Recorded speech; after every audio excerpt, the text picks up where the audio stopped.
Good Recording evening in and progress. good evening and welcome to tonight's City Council meeting.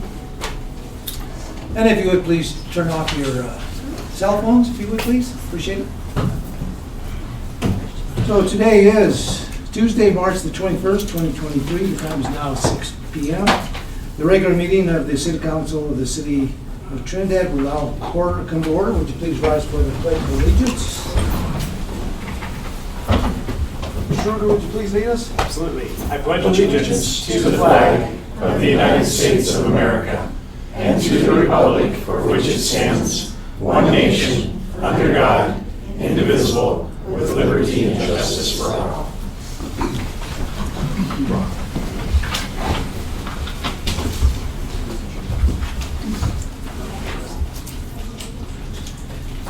Could I have a roll call, please? DeBono. Here.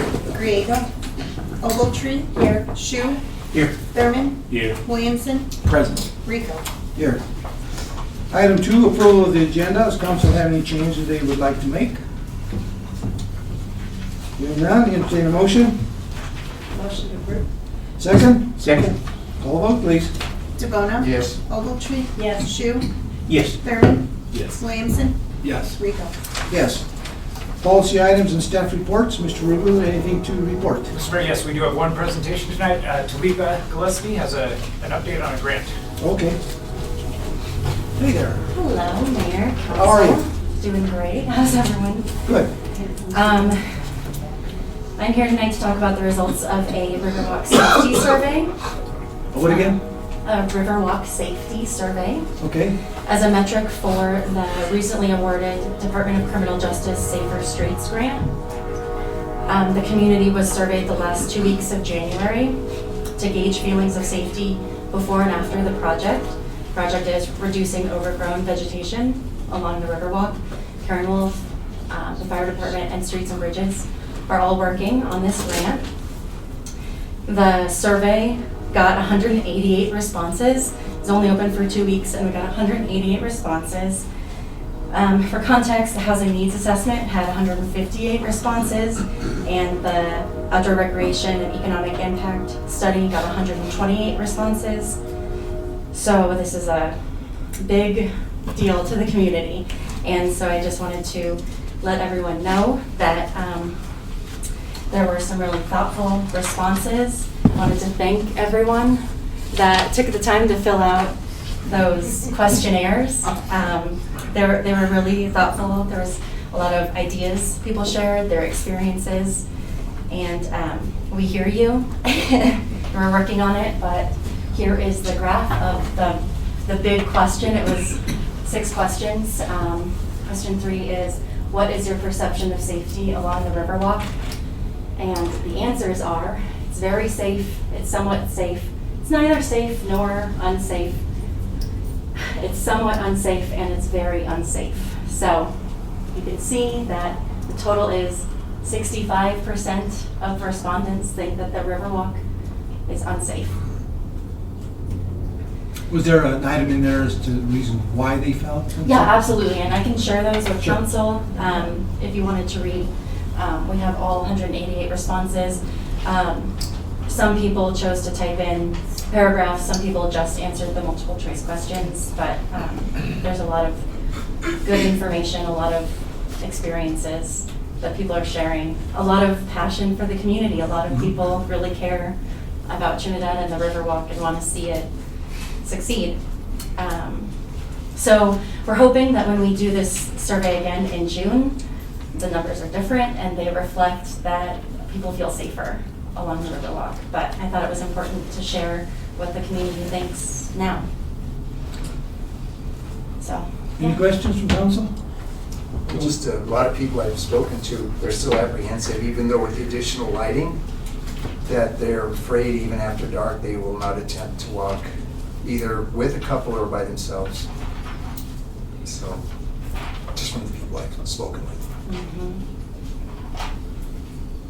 Are we getting any grant money or anything to update that? I mean, that's what we were doing Yeah, here. so we got a $90,000 grant from the Department of Criminal Justice to reduce overgrown vegetation. So Karen Wolf is the project manager, She's working to get rid of some of the dead and down stuff in there to reduce fire risk, but also to change the visibility along the Riverwalk.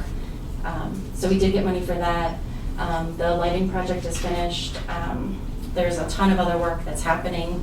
If you're talking about grants, the Purgatory Watershed Partnership has a lot of grants. They've done dam restoration, and their fish and boat passage is coming in the next year or two.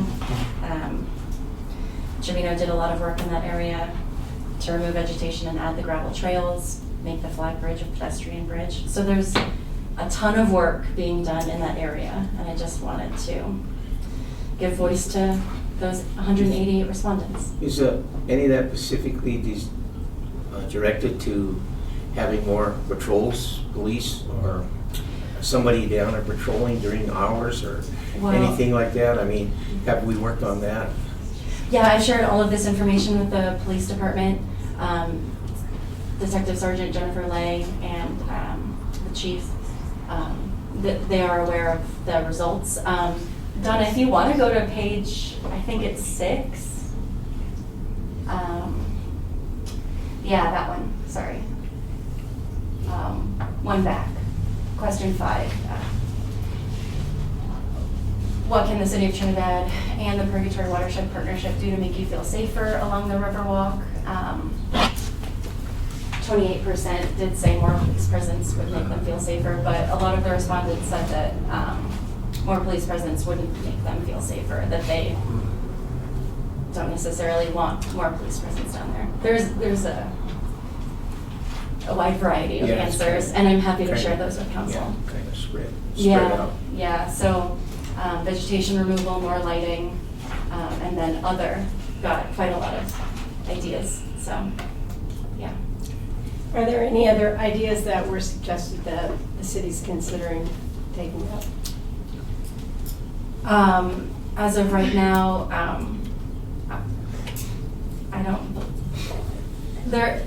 there's a wide variety of ideas, and we are working on a lot of the themes that were brought up.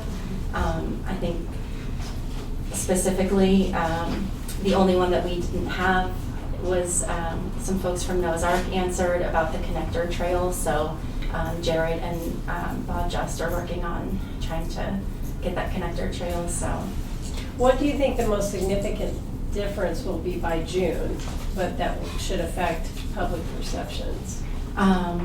Well, the work that they are planning on the Riverwalk is significant. So it'll absolutely reduce fire risk. It'll change the visibility, and then just the amount of people that will be down there, especially when the hotel opens. I think that there will be a lot changing in the Riverwalk, and so hopefully, even having conversations like this, I'm talking to these guys online, is hopefully talking about it just gets more people down there, and by more people down there, then we can just all enjoy the experience more. Thank you so much. Could you explain for the people who don't know how far the length of the Riverwalk is, from what end to what end? Yeah, so we're focused mostly downtown, because that's this grant is through the Department of Criminal Justice, and so it had to do with crime data. So that was more focused on downtown, but the work that's planned on the Riverwalk is going to be east of Linden as well. So the Riverwalk is 2 miles total. It's a mile from Linden east. And ends at Commercial? And then, yeah, Linden all the way to the boulevard, the recently completed boulevard, that's a half-mile loop, so 2 miles to the half-mile loop. You could get 5 miles in if you wanted to on your lunch break or something. It's a beautiful trail that people should experience and enjoy. First off, thank you so much for your enthusiasm. I think that can be really contagious, and if everybody grabs a hold of the rope and pulls the same direction, you can move heavy objects, right? So I appreciate that. To Councilwoman Ogletree's point, and I'm probably directing this more towards Mr. Ruger, it's important, and I'm not under the impression that I'm telling you something that you don't know. But I think it's good if we all know together. I would really be interested to see specifically what's going to happen that's going to make the June poll different than this one. And I'm excited to see that. I don't want this to be mistaken as a negative comment. I think it's exciting. It's a long time coming, and it's something that we can all work together. And where possible, I'd really like to see it, expand into other areas. It would be really easy to expand into Chimino Park, because Chimino Park's a real problem. It has a lot of the same results and perceptions there, so if that's possible. But and Mr. Ruger, I'm not thinking that we need like a super detailed plan, but just an overview of what's going on. Overall, this is very positive. I appreciate the positivity and enthusiasm, and hopefully that's contagious. So thank you to everyone that's doing work on it. Mayor and council, we'll make sure to get the full report to you all from the survey, and then also I'll get you the scope of work for the work we're doing with the youth court. I've always felt kind of like the path that you are planning on going down with this restoration is cleaning the sides of the walking area. And I think if it's thinned out considerably, that would help people feel more comfortable, because that's one of the things that I've heard in the past is people jumping out from some of those areas. So I think we just really cleaned up the area and the sides where people can just be hiding down there. And even the bottom of the river, if we can clean that area up, which I think we can do, I think will go a long way in making people feel more comfortable walking. One thing I would like to see is when it's all said and done, if you could maybe at a city council meeting like this, sign up again and bring us some pictures of what it looks like. So that, and then maybe we can put some in the newspaper or somehow post them to show the citizens that, we've cleaned this up, this is what it looks like, and this is what it looked like before, this is what it looks like now. And I think that may go a long way of making people feel more comfortable walking the trail. But I think you're doing a tremendous job. Thank you for doing this. And the amount of, in that 2 week, was it 2 week period? Yeah. Survey? Yeah. Right. That's a pretty substantial amount of Right.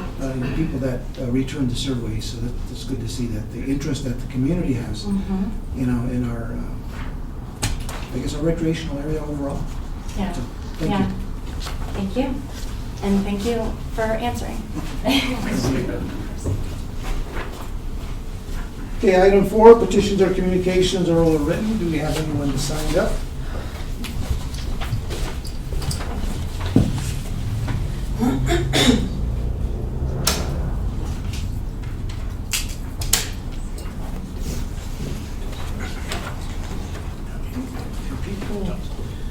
Okay, Amanda Court.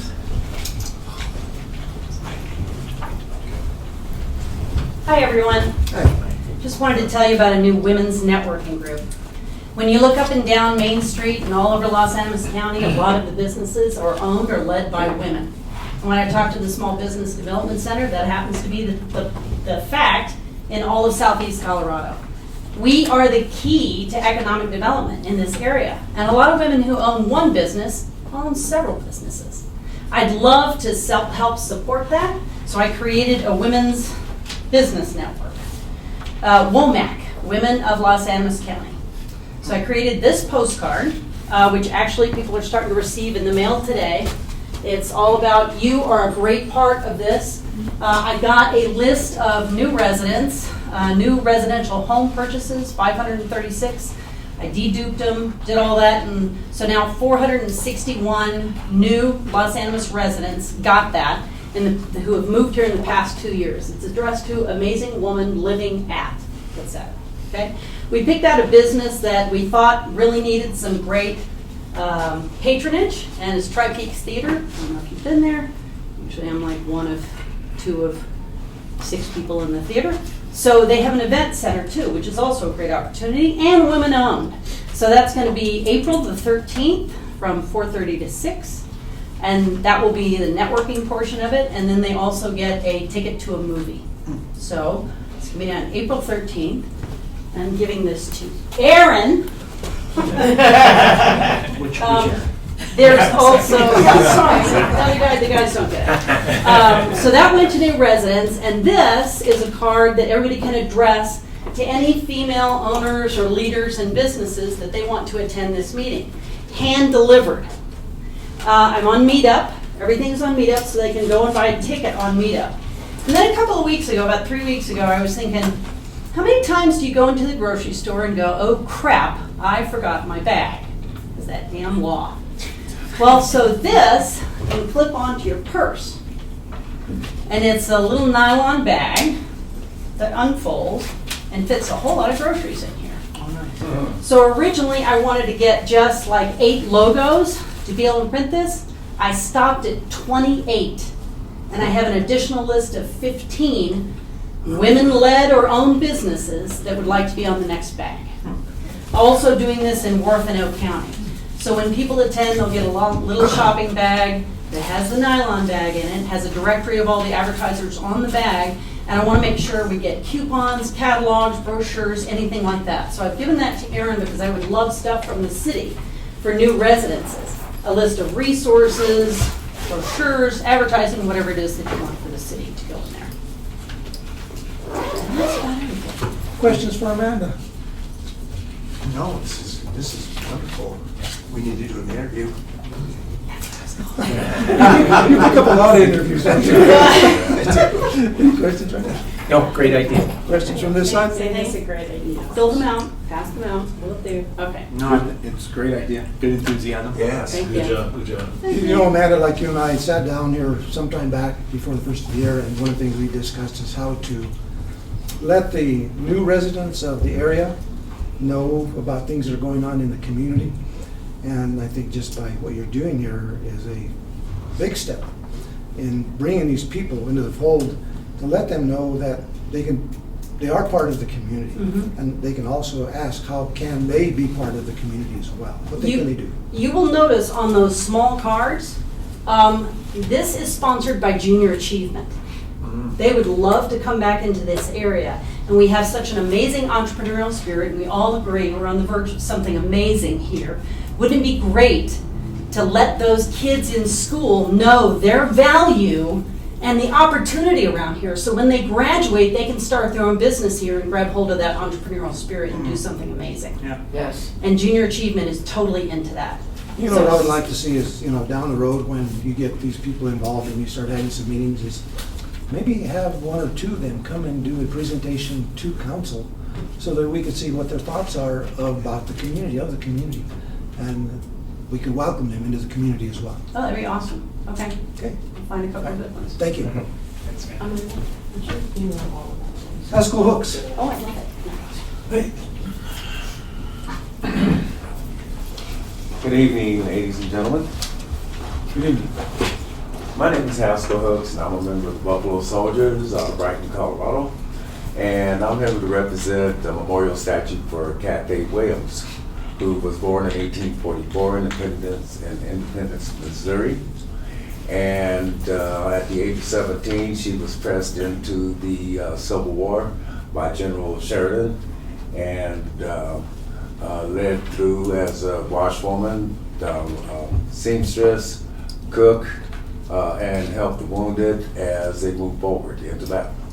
So anyway, in 1883, that's when the Emancipation Proclamation came through and African Americans were freed.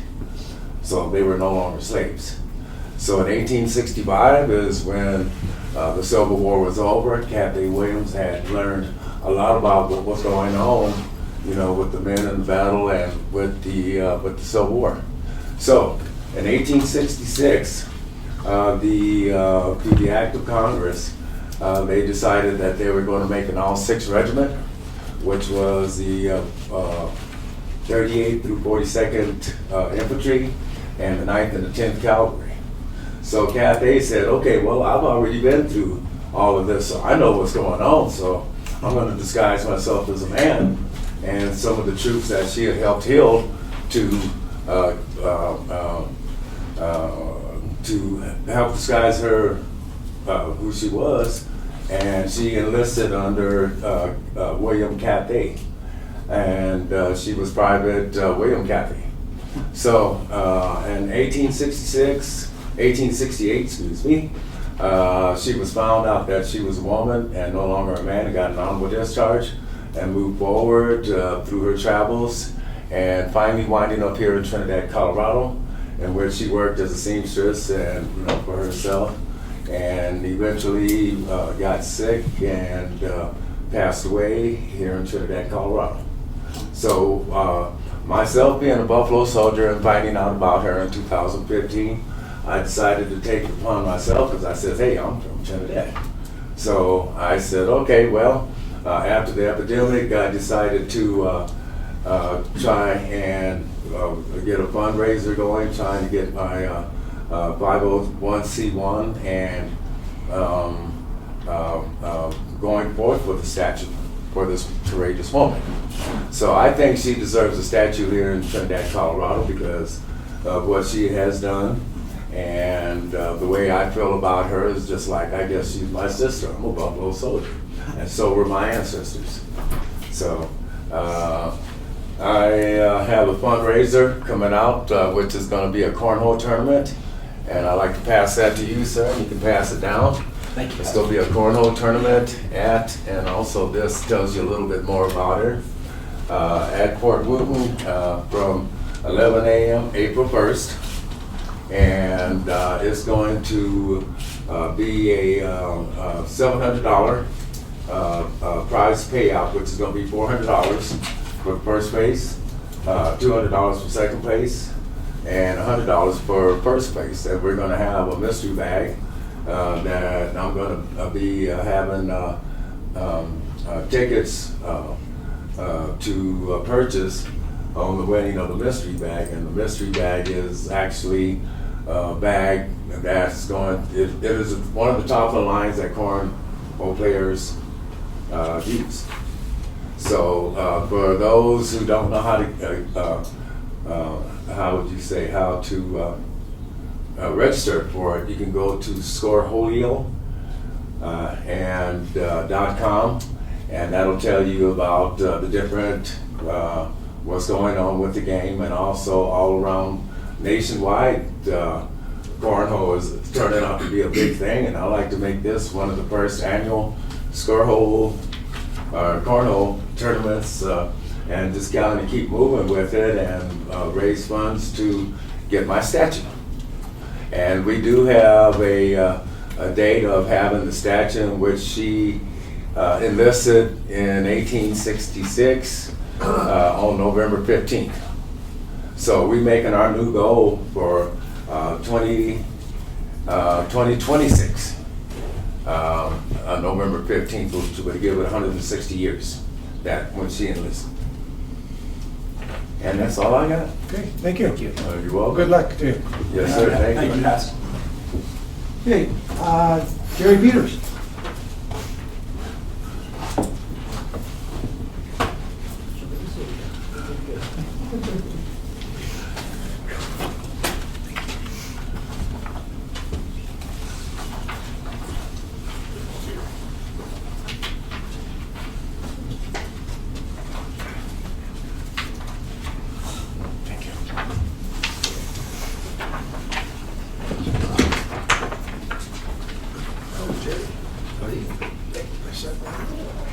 No. Oh, there's two of They're them? all Thomas.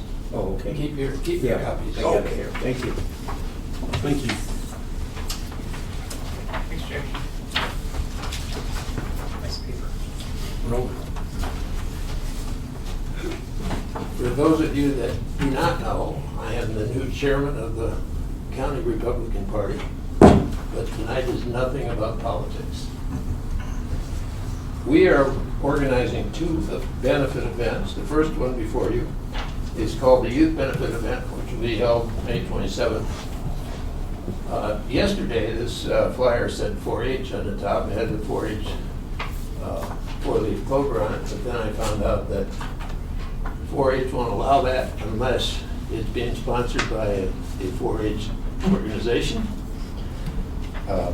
And secondly, 4-H couldn't deal with a beer garden either, so. But the effect is going to be the same. We're gonna have a band and food, games, etc. And the whole intent is to raise money for the 4-H FFA livestock auction at the county fair. Now, if you're not aware, last few years, the party's been running the Saturday morning breakfast at the fair. Last year, we made around $600 and we contributed it to the livestock auction. I think it amounted to $5 per animal. Hopefully this year with this, in addition, we can be $50 an animal or $100 an animal, depending on how much money we can raise. So that's that. The second flyer is for a benefit for Fort Woodin. When I heard that the Labor Day rodeo wasn't going to take place and there was not going to be a parade, my first reaction was somebody's got to do this. Somebody's got to step forward to do this. There's a long tradition of the parades on Labor Day and to have people have some fun. So talked to Bill Phillips at Fort Woodin and said we'd like to do this benefit for the Veterans Council at Fort Woodin. He says, great, wonderful. So that's the plan. We will have a parade, hopefully as big as in the past, and then food and entertainment at Fort Woodin with every single nickel going to Fort Woodin. That's it. Questions? No, I'm glad you stepped forward. Yeah. That's really good. Thank you. For the community. Thank you very much for doing that. Any questions on this item? Thank you very much. Do you know if they're going to have a rodeo, or is that off the That's off the table as well? Apparently, I don't heard the second hand that the finances are not satisfactory anymore or whatever. Okay. So they're not doing anything, so. Well, that's good that you're doing this at Fort Woodin Yeah. for that I mean, we're organization. covering the kids and we're covering the veterans. There you go. Two groups that we should be working for. Pure and simple. All right, thank you very much. Jeff Murray? Is Jeff Murray here? He's got an item coming up later. So. Yeah, I was going to mention that if he came up, I was going to say, let's go ahead and ask him to wait till that's item 8D, and we will be discussing what he was going to talk about. Right.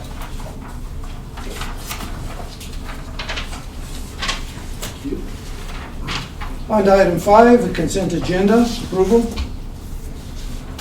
Item A, approval of the regular meeting minutes of March 7th, 2023. Special meeting minutes of March 13th, 2023. Reappointment of Janet Clark to the Library Advisory Board. Ms. Clark, are you here tonight? I am. All right, thank you for being here. Item C, approval of the special event permit, fermented malt beverage, application submitted by memorial statue for Ms. Cathay Williams at 204 South Chestnut Street for April 1, 2023. Item D, approval of the bills for $2,201,765. Item E, approval of payroll March 4, 2023 through March 17, 2023, and March 18, 2023 through March 31, 2023, in the amount of $437,271.81. The only question I was going to ask is, anybody have any questions for Ms. Clark for the appointment? I mean, she's already been on there, so thank you for being here. Good contributing member. Yes, good. The only other question I have real quick is there was a question on the event on Chestnut Street. I guess the fire department mentioned about the propane. Some propane tanks need to be removed from inside of the building to make sure that that's getting done. Okay? Entertain a motion? So moved. Second? Second. Call the vote? DeBono? Yes. Ogletree? Yes. Shu? Yes. Thurman? Yes. Williamson? Yes. Rico? I recuse myself for March 7th, 2023, but I will say yes to the special meeting on March 13th. Yes. To item 6, public hearings. Public hearing for consideration of an ordinance revising the water city rate schedule and the city's plant investment fees. Hearing is now open. Ms. Behill. Mr. Behill. One of the Behills. Mayor, Council, here we have the public hearing and second reading on the amended ordinance for the revision of the water and sewer rate structures.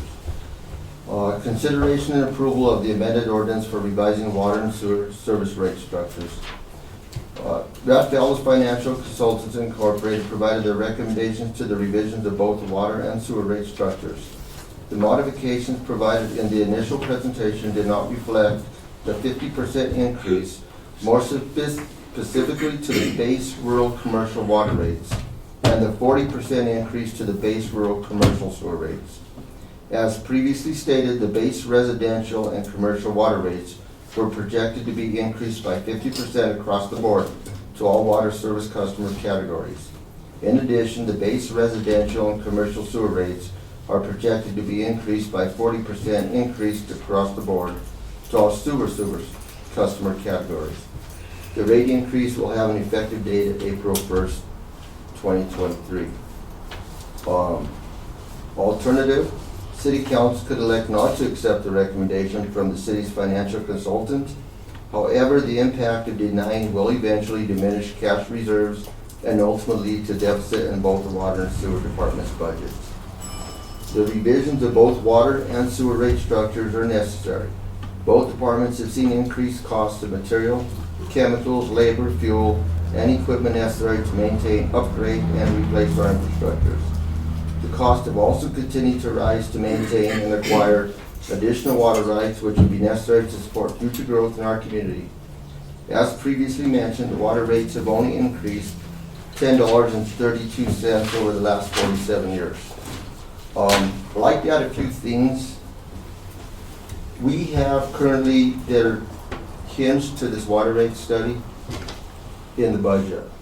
We just applied for about a $6.25–6.5 million grant, the Governor Hickenlooper Bennett grant, for our water tank rehabilitation project, which has an 80-20 match.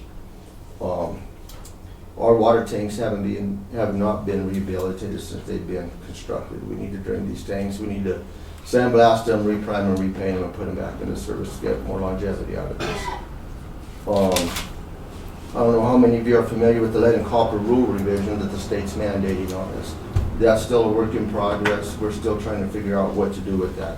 We have to identify all the lead and copper associated in all of our water lines, to include service lines, which we don't own. Those are owned by the customers, but yet they're making the owners do a survey, complete audit of what's we have in our systems, and then we're going to have to figure out if we're going to have to start replacing it.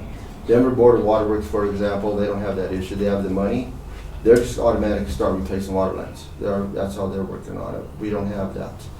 So again, these are things that are hinged on this water rate study, some of the projects that we're faced with, and they were given deadlines. They want by, I think it's August or October of next year, to have a study in place already. And that's what we have to do moving forward. Supplemental water treatment plant. That's something that we want to do to start utilizing water rights that we have in the Trinidad Lake Reservoir. The funds aren't there. You know, we have to apply for grants in order to get some of these things accomplished. But still, that's 50%, 20% match. We don't have that money in our reserves to do those things. We've been behind the 8 ball for some time. I've been involved in budget now for the past 2 years since I've been as a director here, and I've been able to work on the budget more in depth. And with the finance director, the money's just not there. It hasn't been there for a while. We have an aging infrastructure. It requires a lot of work. We have a lot of projects ahead of us. And the only way we can get these accomplished is to raise the rates.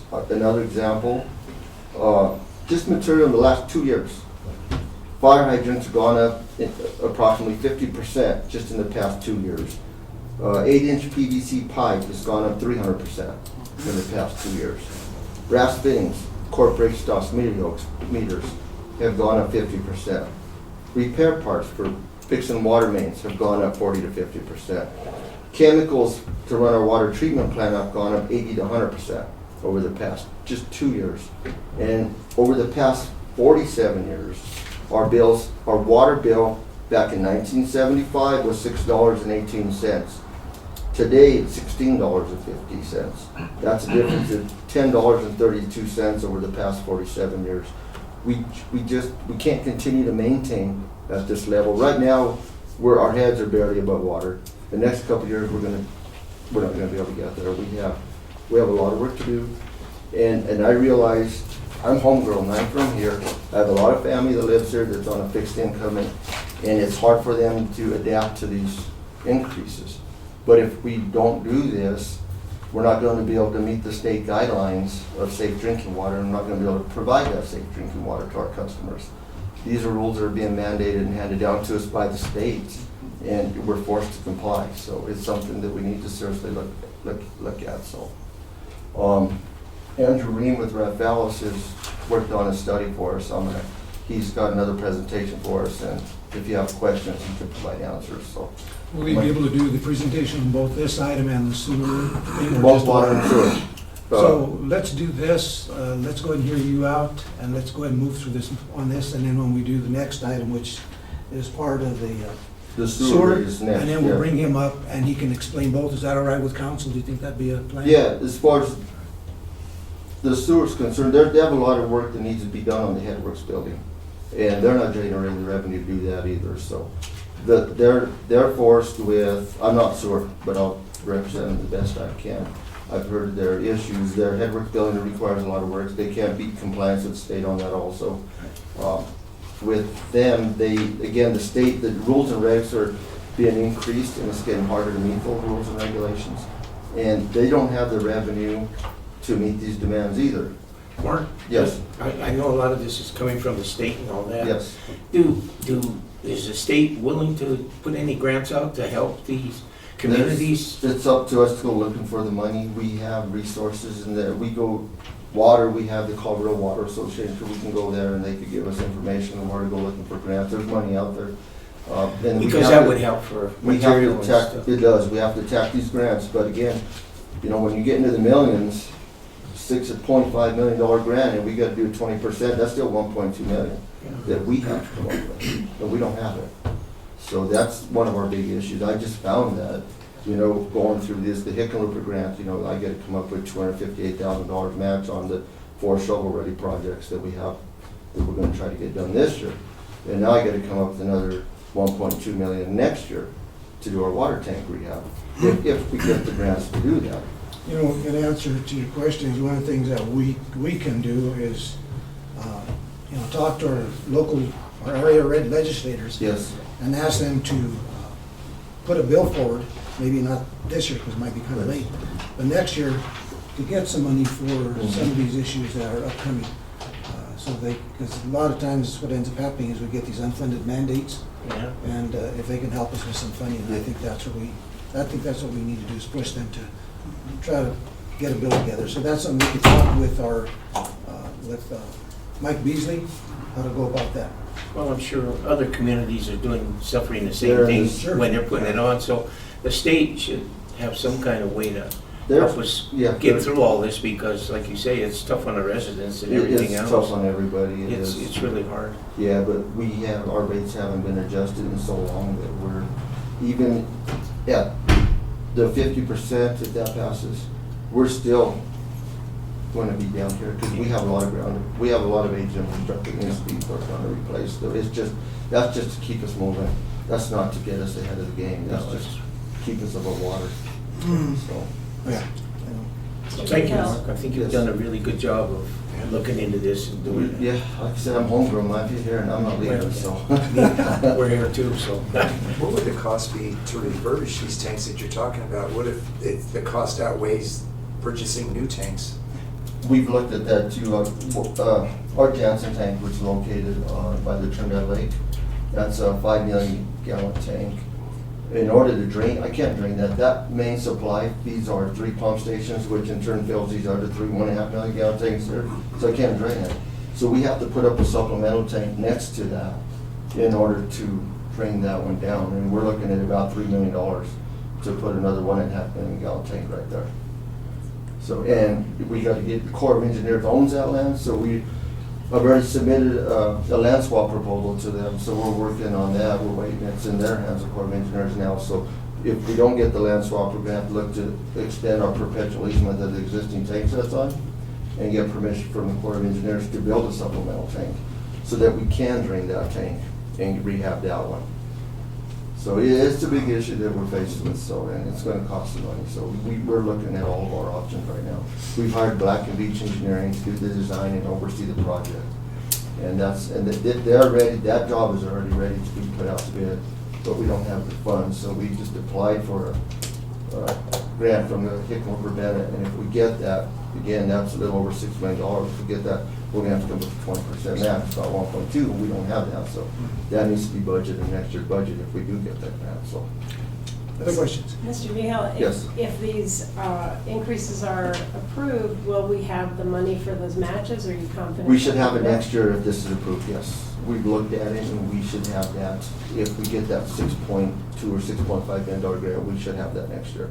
But as far as the water treatment plant and all these other projects, those are still, that's why it's pushed back another 5 years. We need to generate that revenue and get some grants in order to get these other projects moving forward, so. Okay. But yes, that's the plan. Not so much a question, Mayor, as much as a little narrative, if you'll indulge me.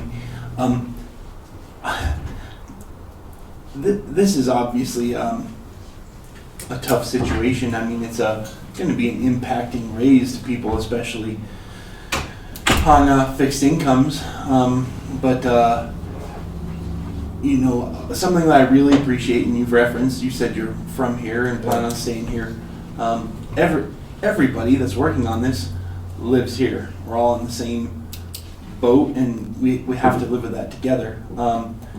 The unfortunate truth is, and it's I don't think the average citizen maybe realizes that, but the city has to function just like any other business does, and that's within the means of its budget.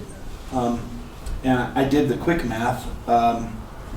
Over the last 47 years, our water rates have raised by 21.9 cents per year.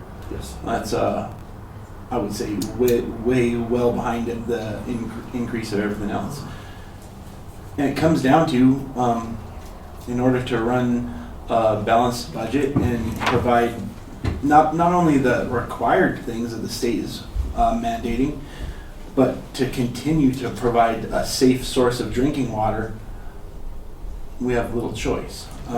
And hopefully we can find those things we're talking about, grants. I think that it's going to become more and more imperative to make sure that the affected individuals, people on fixed income, are made more and more aware. And I also know that the city employees do a good job of this too, making those people aware of financial assistance that they can go to. So Yes. I think working together, we can provide a safe drinking water solution and hopefully minimize the impact, because I appreciate there's going to be a lot of stuff done behind the scenes and after the fact to try and minimize the impact of this, seeking grants and that sort of thing. Thank you. So I think You've already, I think we pull on that rope and all pull together. That's right. you've already submitted for that $6.5 million grant? We did. Okay. The deadline was last Friday, so. And did they, I know it's just like the last one, did they indicate when that we might hear on that? Not yet. Okay. Yeah, I talked to Lee that we should find out by midsummer, I believe. And the last time that we got the grant last year, I stayed in contact with our senator representatives periodically and kind of kept me updated, and I would tell Mr. Ruger what might be happening and when. So if I hear anything, I'll let you know when that changed. You know, here's the reality of this thing, and like Mr. Williams was saying, the cost of having water. But we really need to look at what is the cost of having safe drinking water. If we don't do something, down the road, it will come back and bite us big time, and we don't want to run into a situation where we get contaminated water like happened in Michigan or other areas. Even close by, Aguilar and Walsenburg had some major issues here recently. We know that, like I said, there's going to be some impact to the citizens, but I think that's the big question is, what does it cost to have safe drinking water Correct. for the citizens of this community? And I really think that's the question that we have to answer, and they have to answer. To me, you know, another, whatever, $10 it's gonna cost. Exactly. It's okay. Okay. Okay, Well, keep Andrew as well, fellas. okay, thank you.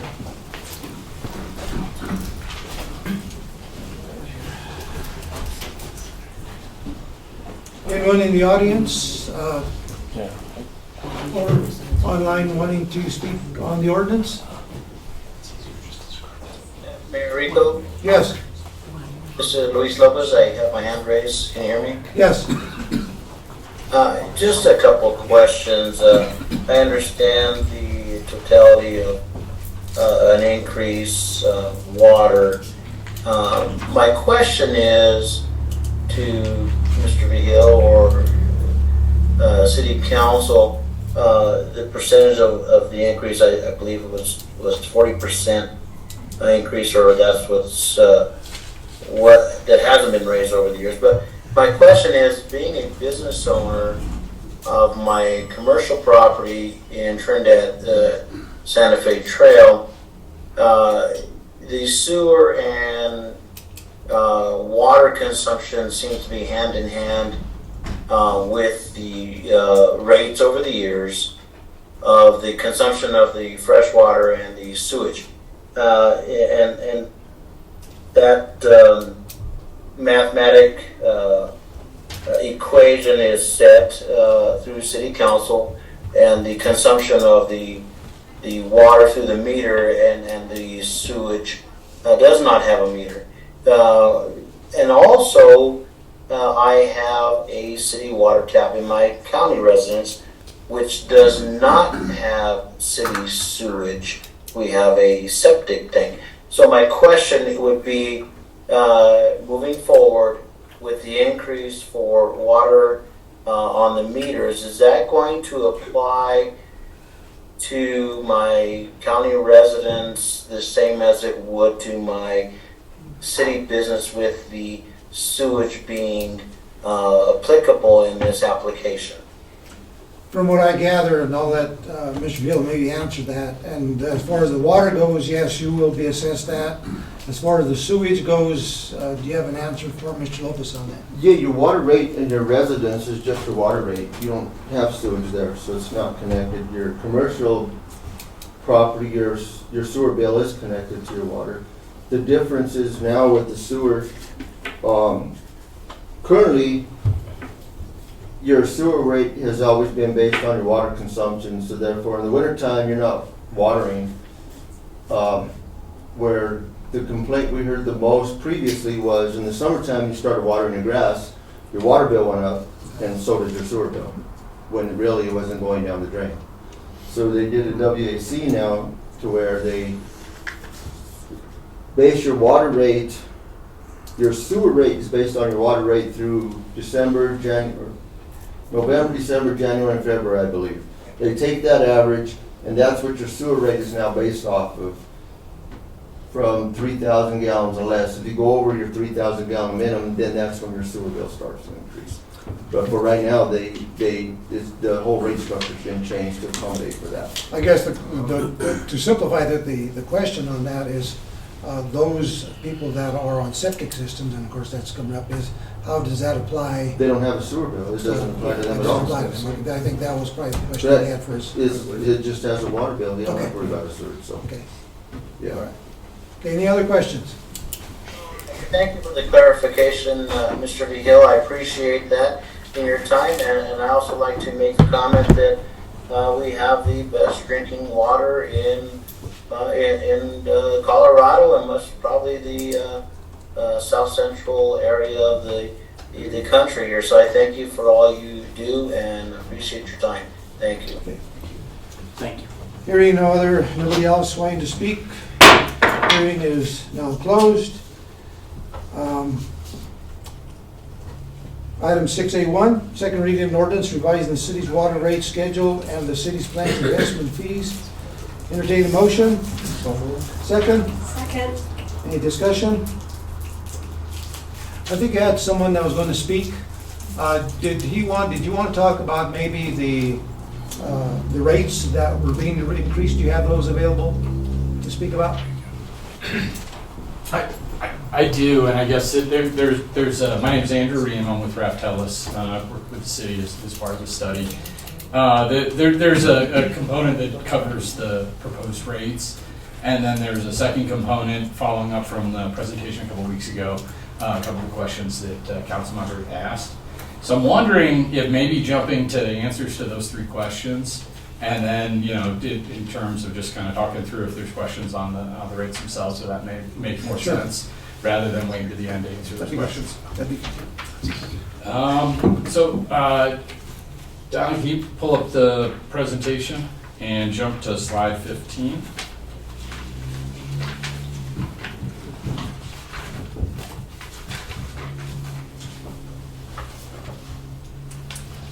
sure I got my numbers right. And go ahead and hit edit anywhere, and that'll allow you to, right above the slide, there you go. And if you do slideshow from the current slide, it should pick up here. On the left, Donna, from current slide. Perfect.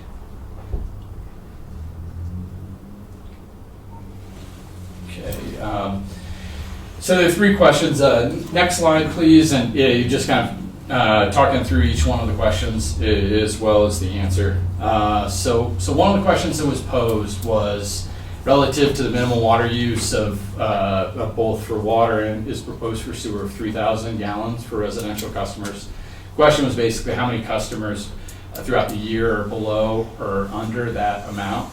And as we pulled the information and looked at it, throughout the year with water, it's roughly 40% of the residential bills are at that 3,000 gallons or below.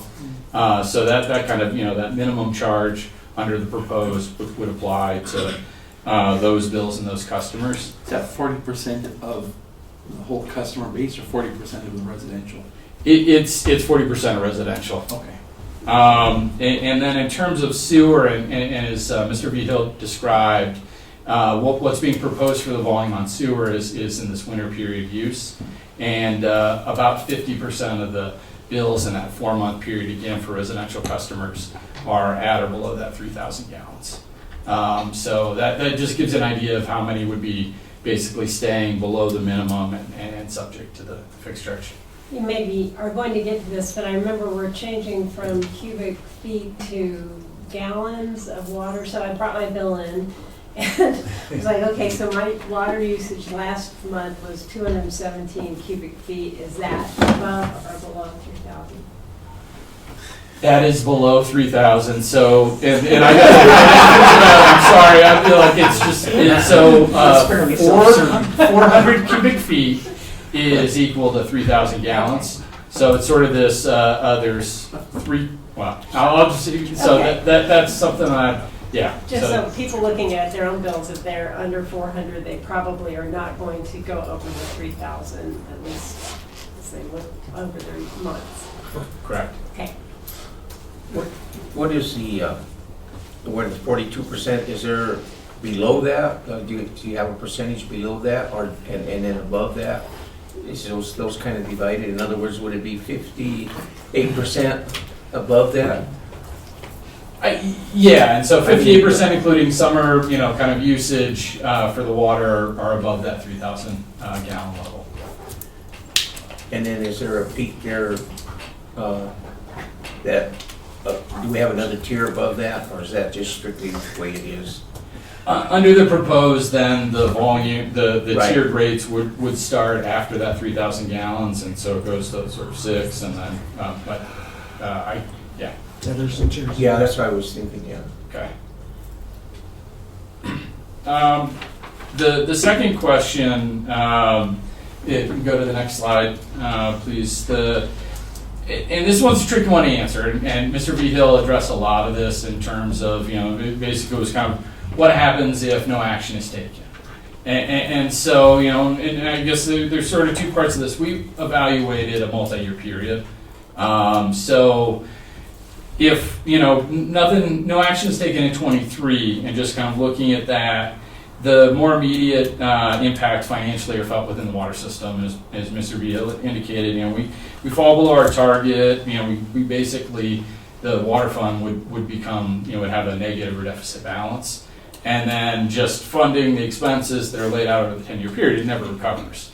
And there's also a component of debt service coverage. We go borrow money or have some future debt that we're not meeting those requirements. So those are the kind of immediate impacts. When it comes to sewer, the kind of financial drivers are less sort of right away. So it takes a little bit longer to kind of feel that impact, and it starts in 2025. But out, and this is the timing of when we're anticipating the big wastewater treatment plant project, then the sewer fund basically would get into a similar position where it kind of falls below the target and it is kind of a deficit position. And there's challenges with debt service coverage. So and that's a tricky one because the plan and the expenses and to some degree the capital would be delayed or maybe hinged on external funding. So over several years, it's one of those where just making that one change, but that's if no action is taken, certainly the water fund would feel it right away. And as Mr. Vito indicated, there's a cumulative effects of a lot of history and a lot of increases that are coming together. Sort of we're seeing this right now. So that one was a harder question to answer, but hopefully I did and then provided some additional context. And the final question, if you can go to the next slide. And this is, I know there was some discussion and some information about what the impact would be to a typical residential customer. And so what this chart is designed to do, and typical customers, so we looked at customer throughout the year, and the bills throughout the year may change a little bit, but the sort of average monthly impact, if you look at the bills today, water at about $21, sewer at about $36, as it averages and varies throughout the year, and just an average monthly, or a total of about $57 for a typical residential customer. Under the proposed, and you can see, water nominally has a higher, increase to the typical customer of about $12.50, with sewer having a smaller increase, in part because of minimum usage of about $2.60. But overall, the combined water and sewer bill would increase a little over $15 for a typical customer on a monthly basis. Just to kind of break it down to what that impact would be for that type of user or a typical user. I wanted to clarify, when I asked you that question about the tiers, what is, like, you said the minimum is $3,000. What is the next tier to what the price would be? In other words, would it be 500? Do you have that information? I do, and I certainly have information, a slide on it, but just to, the next tier would be from 3,000 to 6,000 gallons, and it would be $1.60 per 1,000 gallons. Then it goes from 6,000 to 15,000 and over 15,000. So in the next tier. Yeah, that's why I just wanted to kind of clarify for everybody. what it does, it shows here from 3,000 to 6,000, it's $1.60 per 1,000 gallons. That's what it's going to cost. And then from 6,000 to 15,000, it's $2.41 per 1,000 gallons. And then 15,000 gallons goes at $3.05 per 1,000 gallons. That's the chart that I show here. Correct. Okay. Any other questions? The one thing I just want to mention, it's not really a question for you, but for anyone that is in the audience, and even those people are listening, and this could be something that maybe the newspaper could even mention, is that if people want to try to control their usage, is to call the city and ask them how much usage they have, especially during the summer months when their usage is higher. That way it'll allow them to maybe control how much they water their grass, their plants, other things like this. So I think that way it gives them an idea of how much usage they actually do have. So they, city, Linda probably didn't want to hear that, but but it'd be a way for them to control their costs as well. Okay. And there, just to point out, on our water bill, we do show past month's history It does. for, I think, 4 months. Yeah. So that's a good tool as well. It does show each time. When we change, will the billing system, and more so will the billing system past history be calibrated in gallons then? Yes, it'll be reflected in gallons. That's Even correct. including so the scale will be, sure. Yeah. Okay, that's Yep. good. Yep. Any other questions for council? Call vote, please. DeBono, Yes. Ogletree, Yes. Shu, Yes. Thurman, Yes. Williamson, Yes. Rico. Yes. Item B, public hearing for consideration of an ordinance adjusting the city's rates for sewer service. Hearing is now open, and Mr. Hill, or Mr. Ream, did you want to, or together, do you want to tackle that item? I think we've discussed most of it. We did, we have. Yeah, Do we have anything else? Okay. Anyone in the audience or listening in wants to have an opinion on this item? Hearing none, hearing is closed. Item B1, second reading of an ordinance adjusting the city water rates for sewer services. Entertain a motion? So moved. Second? Second? Any further discussion? Anything else you need to add? None? Okay. Call a vote, please. DeBono, Yes. Ogletree, Yes. Shu, Yes. Thurman, Yes. Williamson, Yes. Rico. Yes. Thank you, Mr. Reed. Thank you, Mr. Hill, for presenting. Okay. Thank you. On to item C, public hearing for consideration of an ordinance vacating a certain alley between lots 1 to 8, inclusive to the west, and lots 9 to 16, inclusive to the east in Block 6, and all of the alley in Block 1, all in Fairview addition to the city of Trinidad, Los Angeles County, Colorado. Hearing is now open. Ms. Garrett, I think you're here. I think that is an item for, there you are. You said you were leaving. I thought maybe you missed the house already. How did you do that? This is that old thing, Good. Good evening, Mayor and members of the City Council.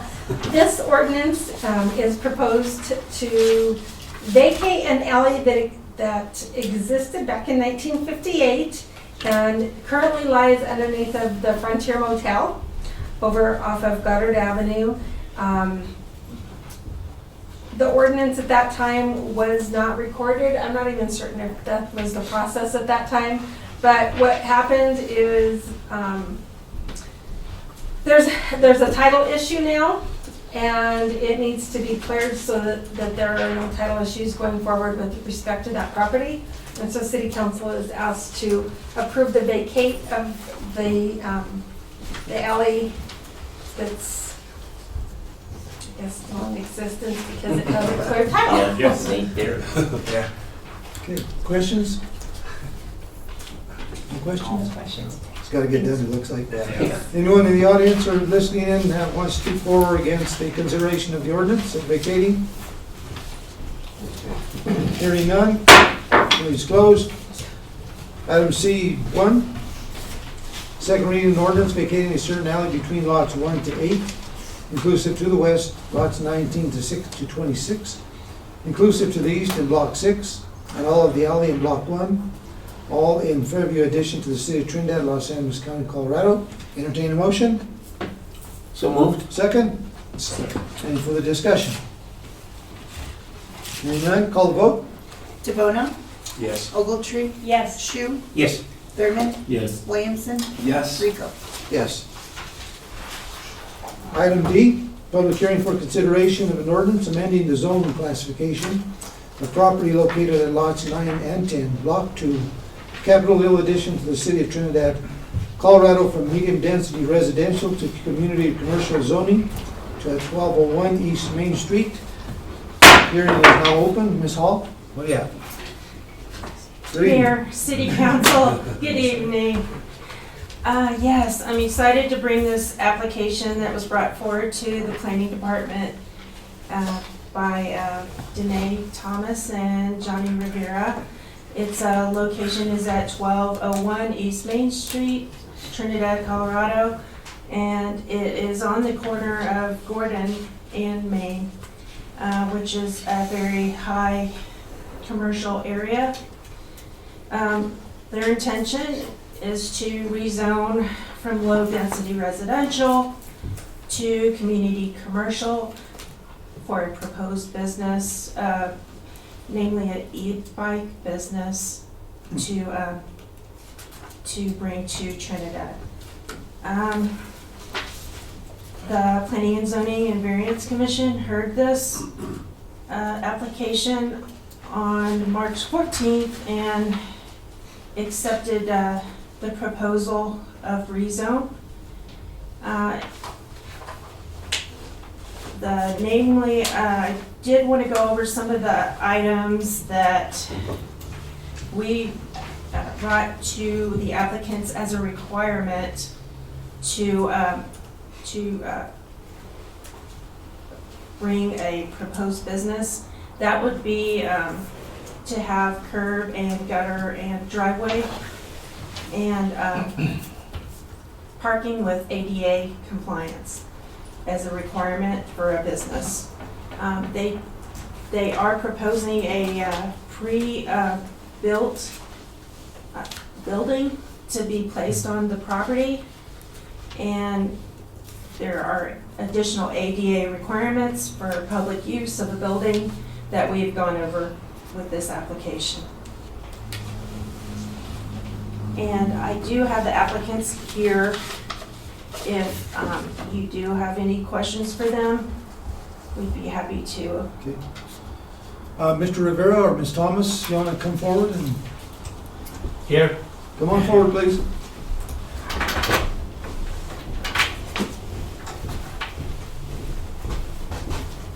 Hello, everyone. Hello. Tell us a little bit about your proposal.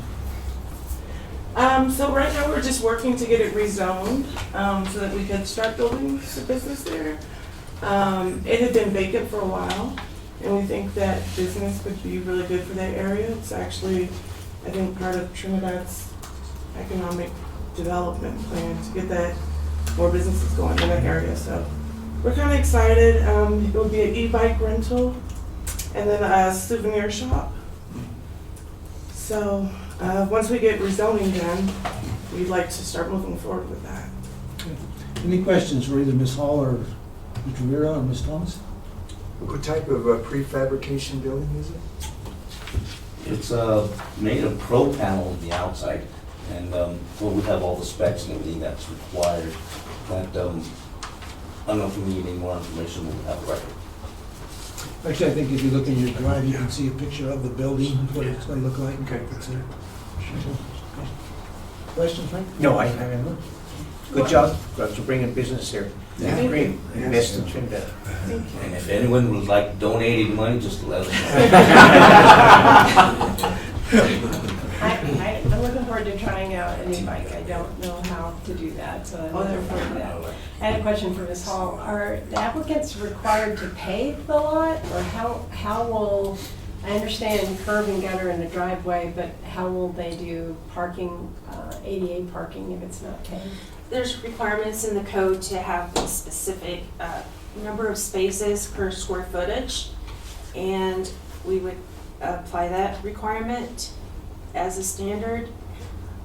The curb and gutter, the applicants are going to apply for the sidewalk program, and hopefully we can share in that match for that cost if the bids are in good standing. Excuse me. Bless you. Bless you. Thank you. And I'm also excited, to have this e-bike component. So hopefully we can expand our bicycle access throughout the city. But that is going to be one of the requirements, is to have curb, gutter, and driveways and improved parking.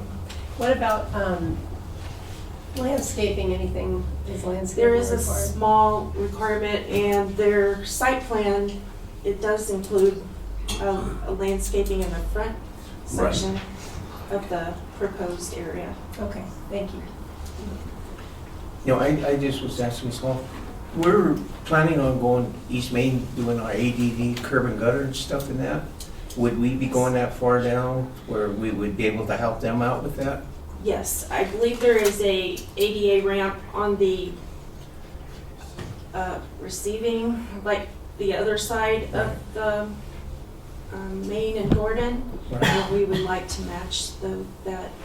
Yeah, because that would help them with the expense. And on the west side of Gordon, there is a new Yes. ADA. Yeah, right, that was where So much better. Hagan's office was and stuff. Yes. So that might help you guys with financially blind there. Okay, thank you. Other questions? After your presentation and the packet, I have no questions, but I do want to say thank you for investing in Trinidad. Of course. Thank you. Yes. You know, it's nice to see that corner lot being, something done with it. It's been an eyesore for a while. Yeah, it has been an eyesore, and the house next door, I think they've done a little work as well to Yes. kind of clean it up, so together it looks like it'll be nice here. One thing I wanted to say is, what you're doing will add to the recreational component that we're trying to do in Trinidad, e-bikes. I know a lot of places they're scorned upon, but they're a fact of life now that a lot of people, you go to other cities and they're all over the place. Yes. But it's just going to be an additional component for tourists or even the local residents who want to jump on one and Right. go, sport around town. So Right thank now, you. we have 6, but we're gonna get more as, Okay. time allows, as well as people, of course, want more, get more, kind of thing. And the building itself, it's going to have to be put on a foundation, I'm sure, right? Yes, sir. And the whole bit, okay.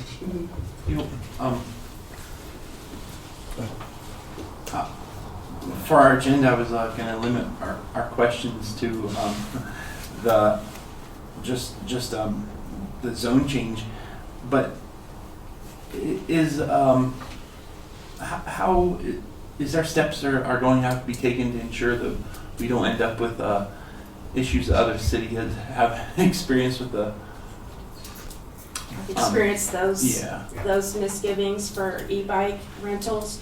Usually those are not managed, they're just kind of. Public access. Yeah, public access. And this business will be well managed. They'll be on site all the time and know where their bikes are, maybe even put a tracker on them.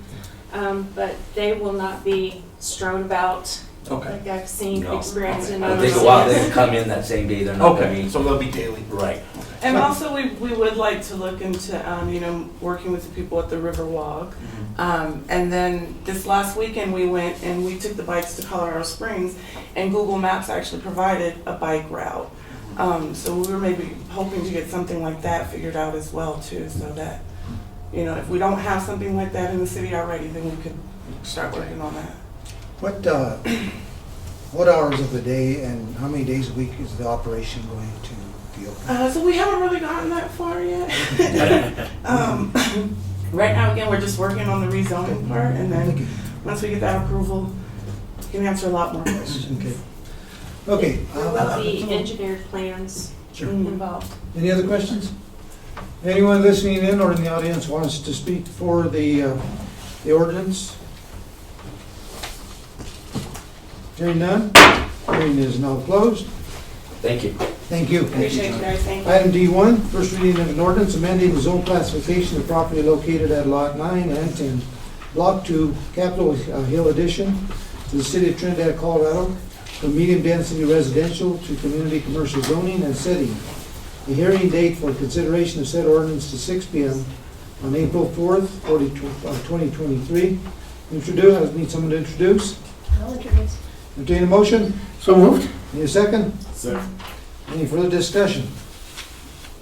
Call vote, please.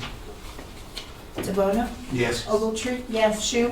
Yes. Thurman? Yes. Williamson? Yes. Rico? Yes.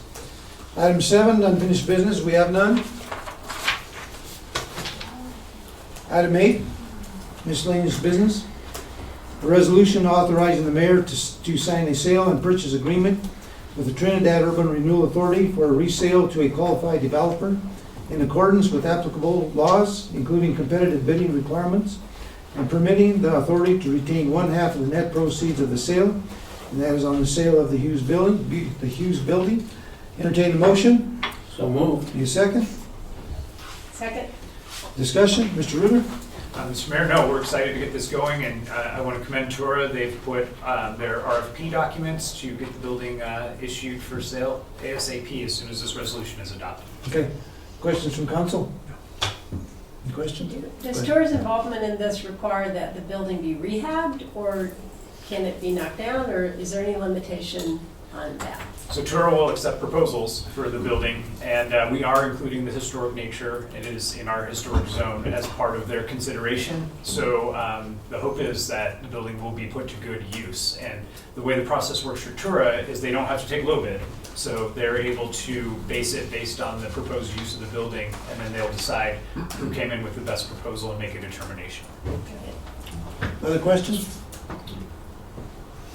I have no questions. Hearing nothing else, call the vote, please. DeBona? Yes. Ogletree? Yes. Shu? Yes. Thurman? Yes. Williamson? Yes. Rico? Yes. Item 8B, consideration of professional services agreement with GMS Engineering to provide engineering services for water system improvement projects. Entertain a motion? So moved. Second, Second? discussion, Mr. Viel.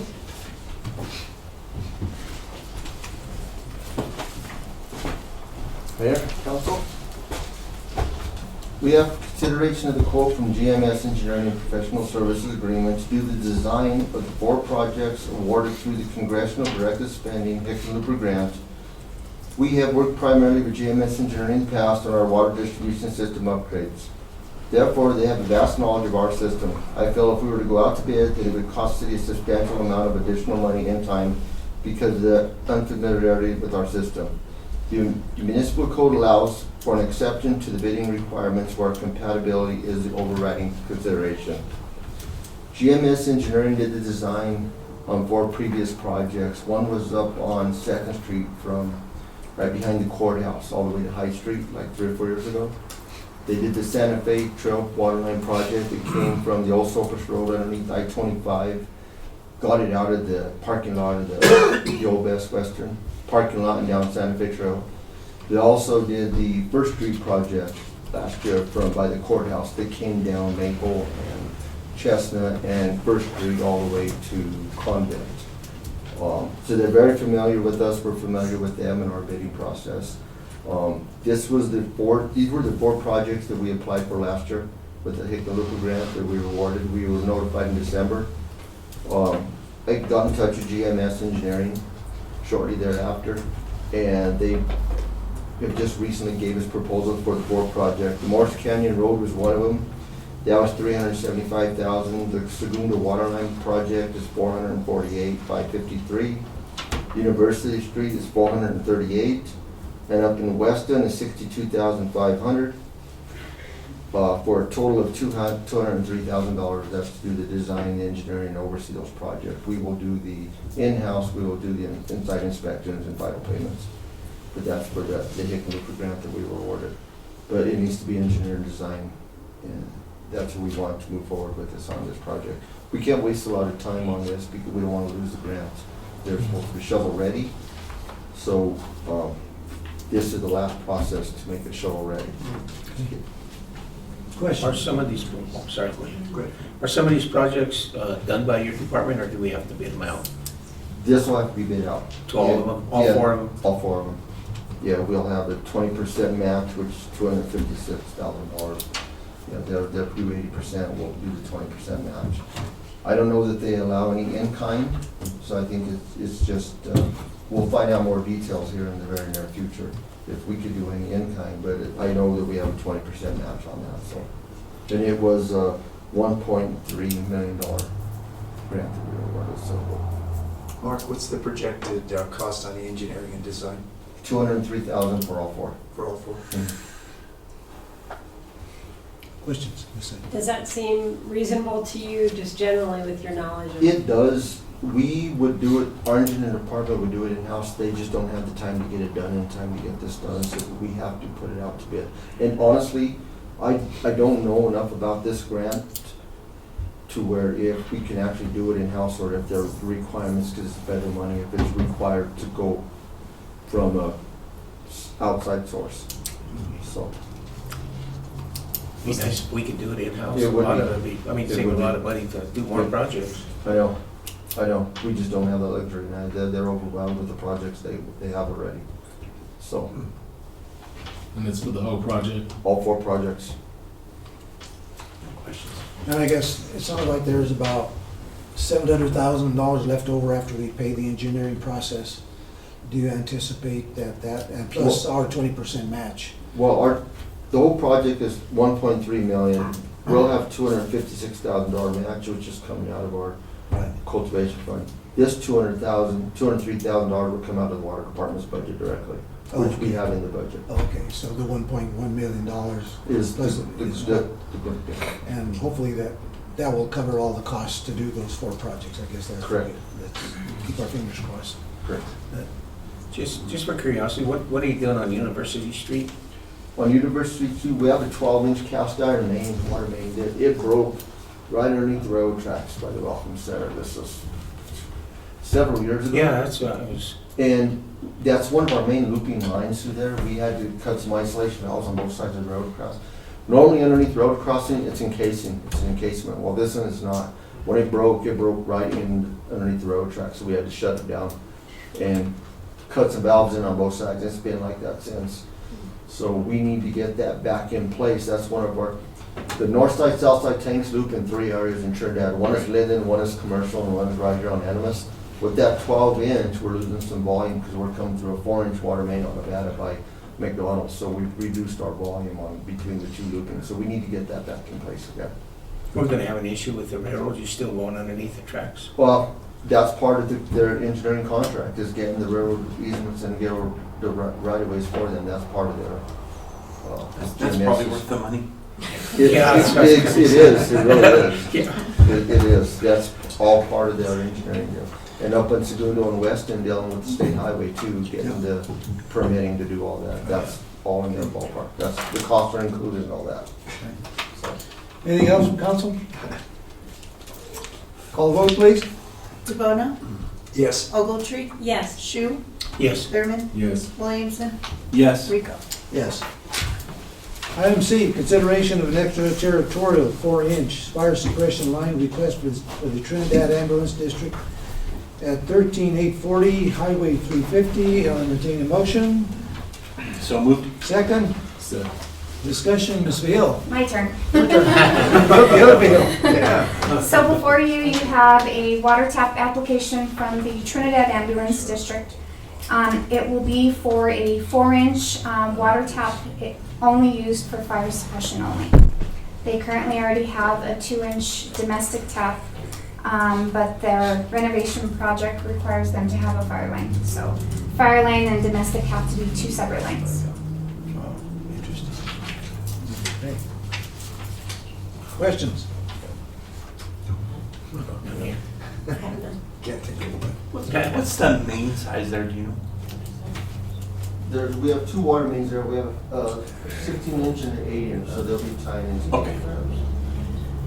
Well, it's interesting to hear that this fire suppression has to be 4-inch for that side of the building. That's what they're requesting. Typically, it's either 4-inch or 6-inch. Okay. Okay. So the other thing is, like I said, I didn't know if it was just for the suppression or if it was for. No, water. strictly fire suppression only. Okay. All right, thank you. Mm-hmm. Call the vote, please. DeBona? Yes. Ogletree? Yes. Shu? Yes. Thurman? Yes. Williamson? Yes. Rico? Yes. Item D, consideration of an extraterritorial 2-inch water tap request from El Moro Investments LLC at 10250 Santa Fe Trail. Entertain a motion? So moved. Second? Will you get a second? Yeah, I got a second. Okay. Discussion, Ms. Vihil, and I guess we have Mr. Murray here. We do. Come forward, please. Go ahead. El Moro Investments LLC is looking to upgrade. They have 2 3/4-inch water taps currently at their property. They're wanting to upgrade those 2 3/4-inch water taps to 1 2-inch water tap. They have some big plans, and I'll let Mr. Murray talk a little bit. Yeah, we're gonna develop an RV park up there, and we're gonna put 25 sites in on the first round, and then probably see how that goes, and maybe add another 25 down the road, little bit. Exactly where is this property located that you're thinking about? It's right across the road from Tower 64 and the State Patrol office. It's on the frontage, right on Santa Fe Trail. Okay, I know what you're talking about. Okay, good. Okay. Anything else? Questions? No question. No. Will they be, what kind of RV spots will they have? Electric and water, or? Yeah, we should have full hookup, electric, water, city sewer. That would be great for the Fisher Street people. Have we checked on the sewer? Did we have an issue there with the small That's pump next. station? That's next. Yeah, because I think there's an issue. That station isn't big enough. Of water, sewer, so we might have to look into that. Art, do you have?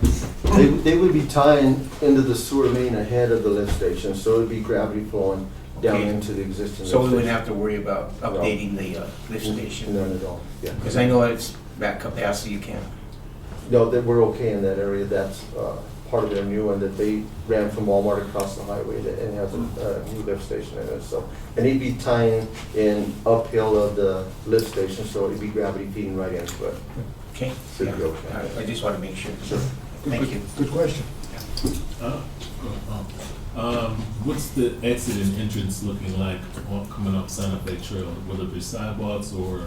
No, we're gonna have an entrance on the south end of the property where it starts and one-way traffic back on the Santa Fe. And then it loops back around and let you back out, or you said it? No, you go in one way and out the north side. It's one-way traffic gonna be.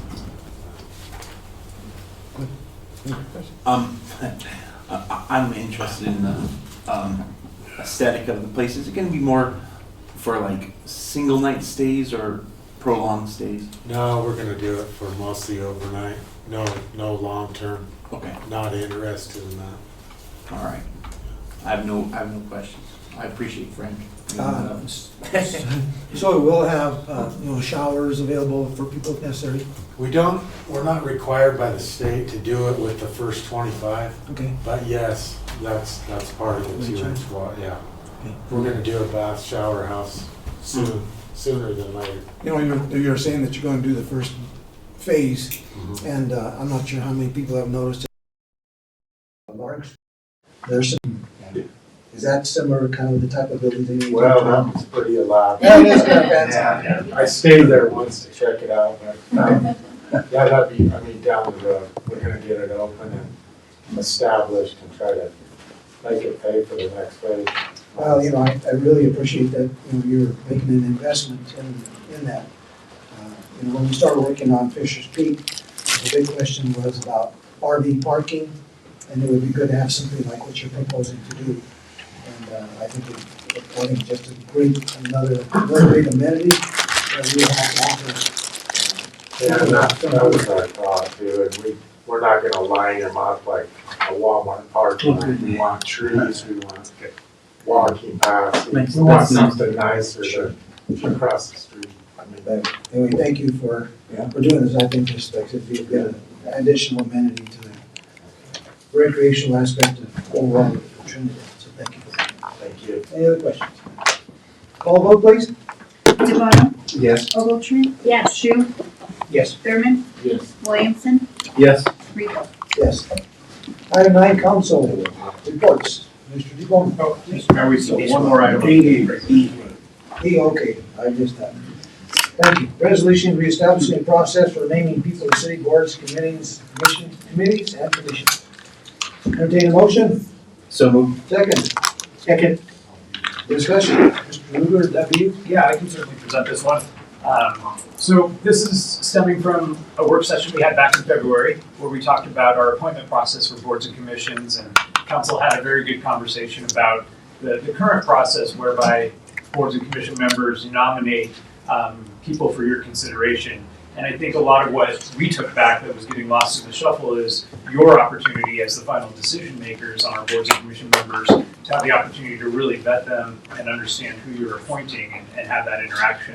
So what we're proposing is a system where, and plus I also need to mention that some of our boards and commissions have directly expressed concerns about being put in that position as well.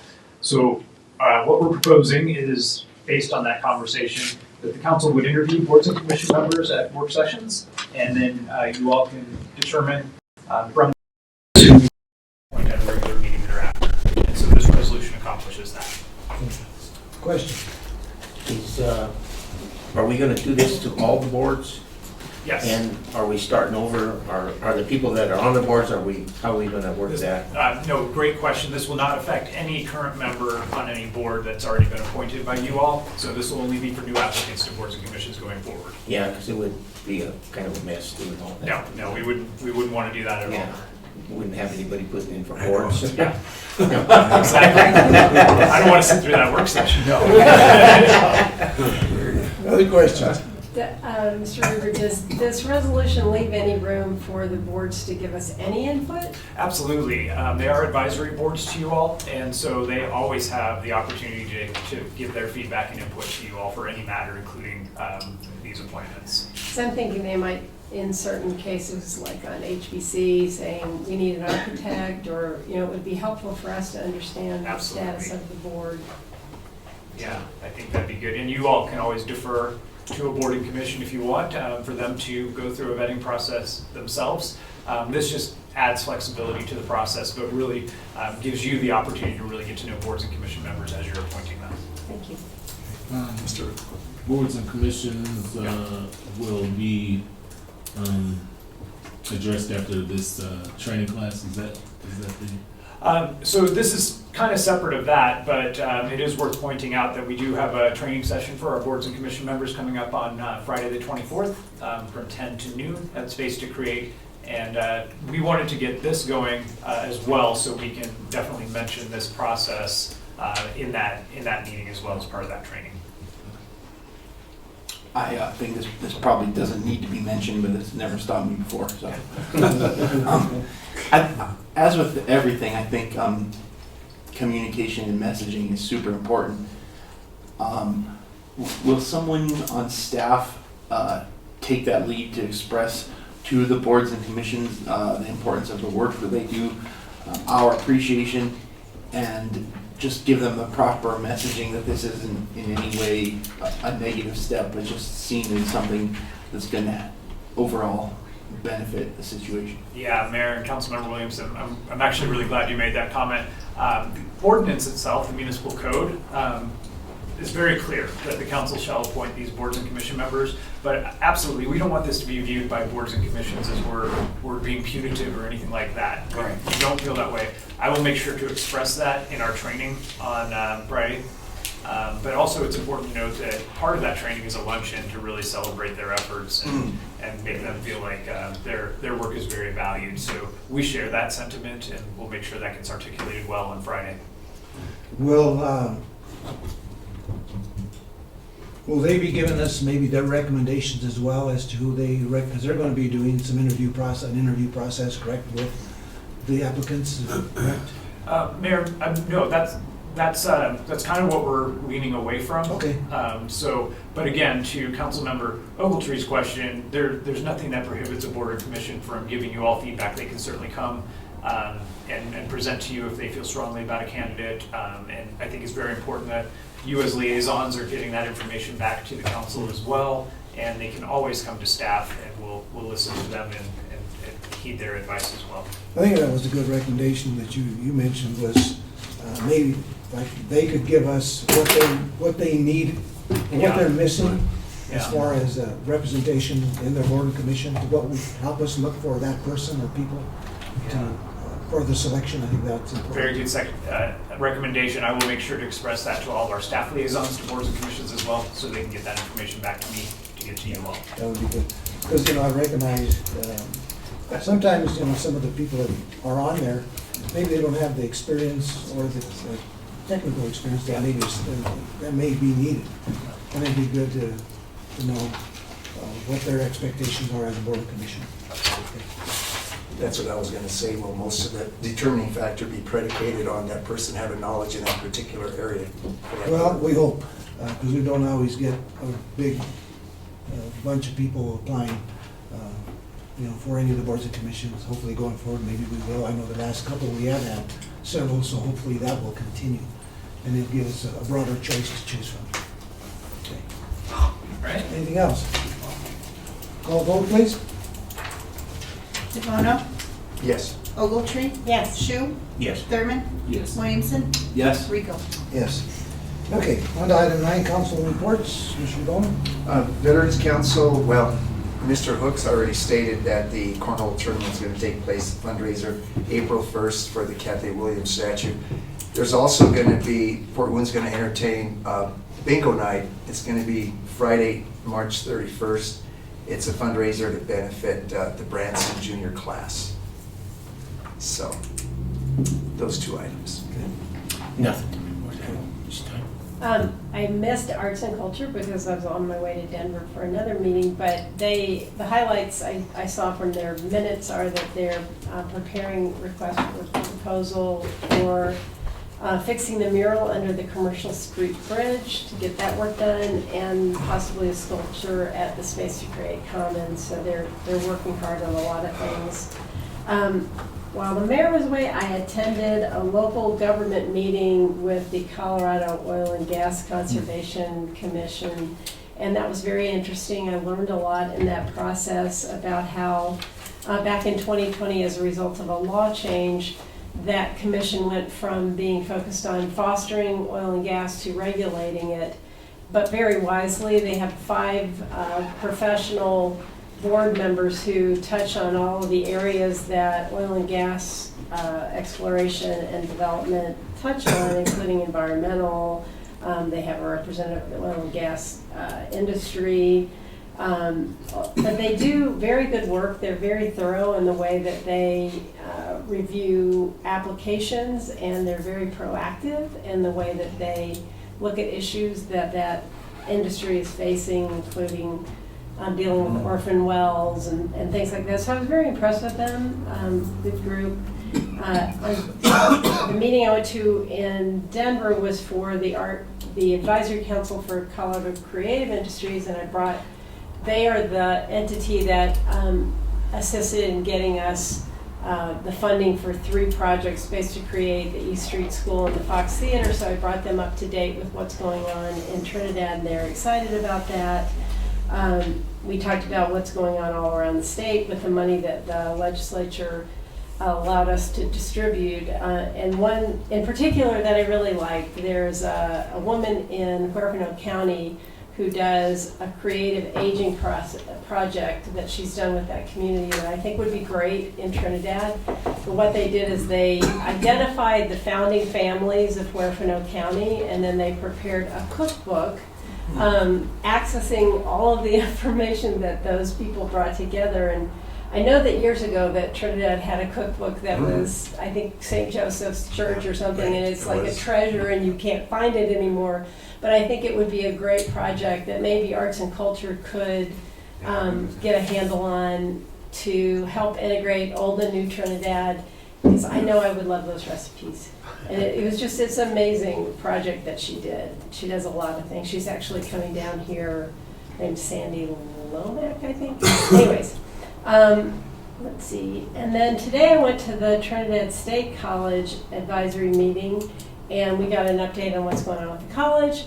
I kind of brought up what the city's interaction with the college lately has been, including working with CDOT on restructuring Exit 14, that's in the works, and one of the aspects that we care about is improving coordination and pathways with the college to help bring them into the downtown area. And Dr. Epper was very pleased to know that, and is very interested in participating in any conversation that would increase the ability of their students to get downtown safely and easily. And then very thankful for our willingness to help with the sewer line on their housing projects that they're working with. That she loved that represented a connection between the city and the college. That was good. So that's it. Okay, name.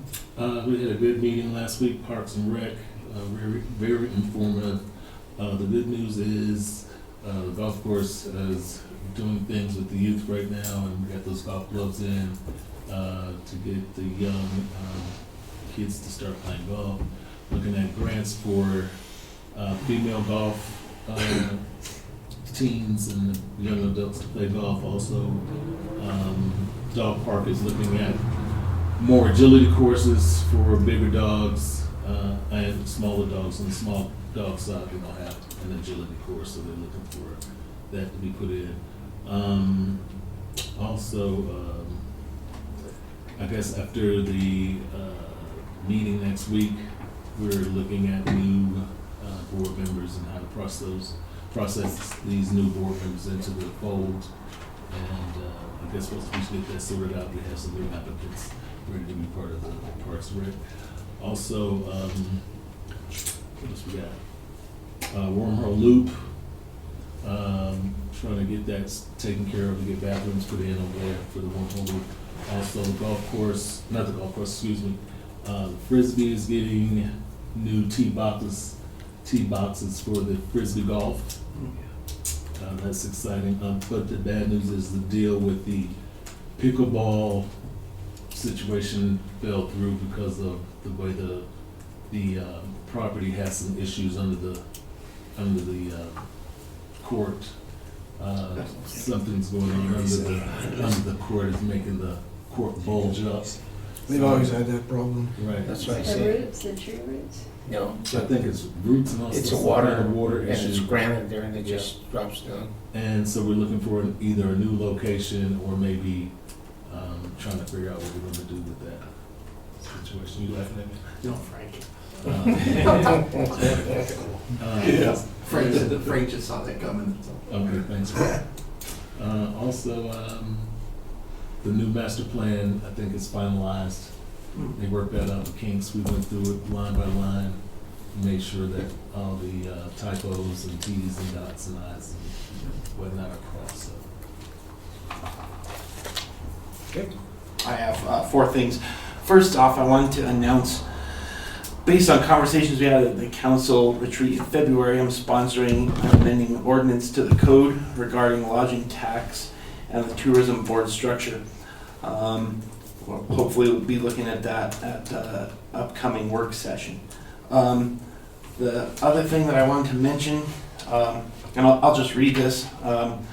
This is going to be happening tomorrow at 10 to 11 at Sexy Pizza. They're on Elm Street. Trinidad Pueblo route, join us for the Trinidad to Pueblo route launch. This is Mustang.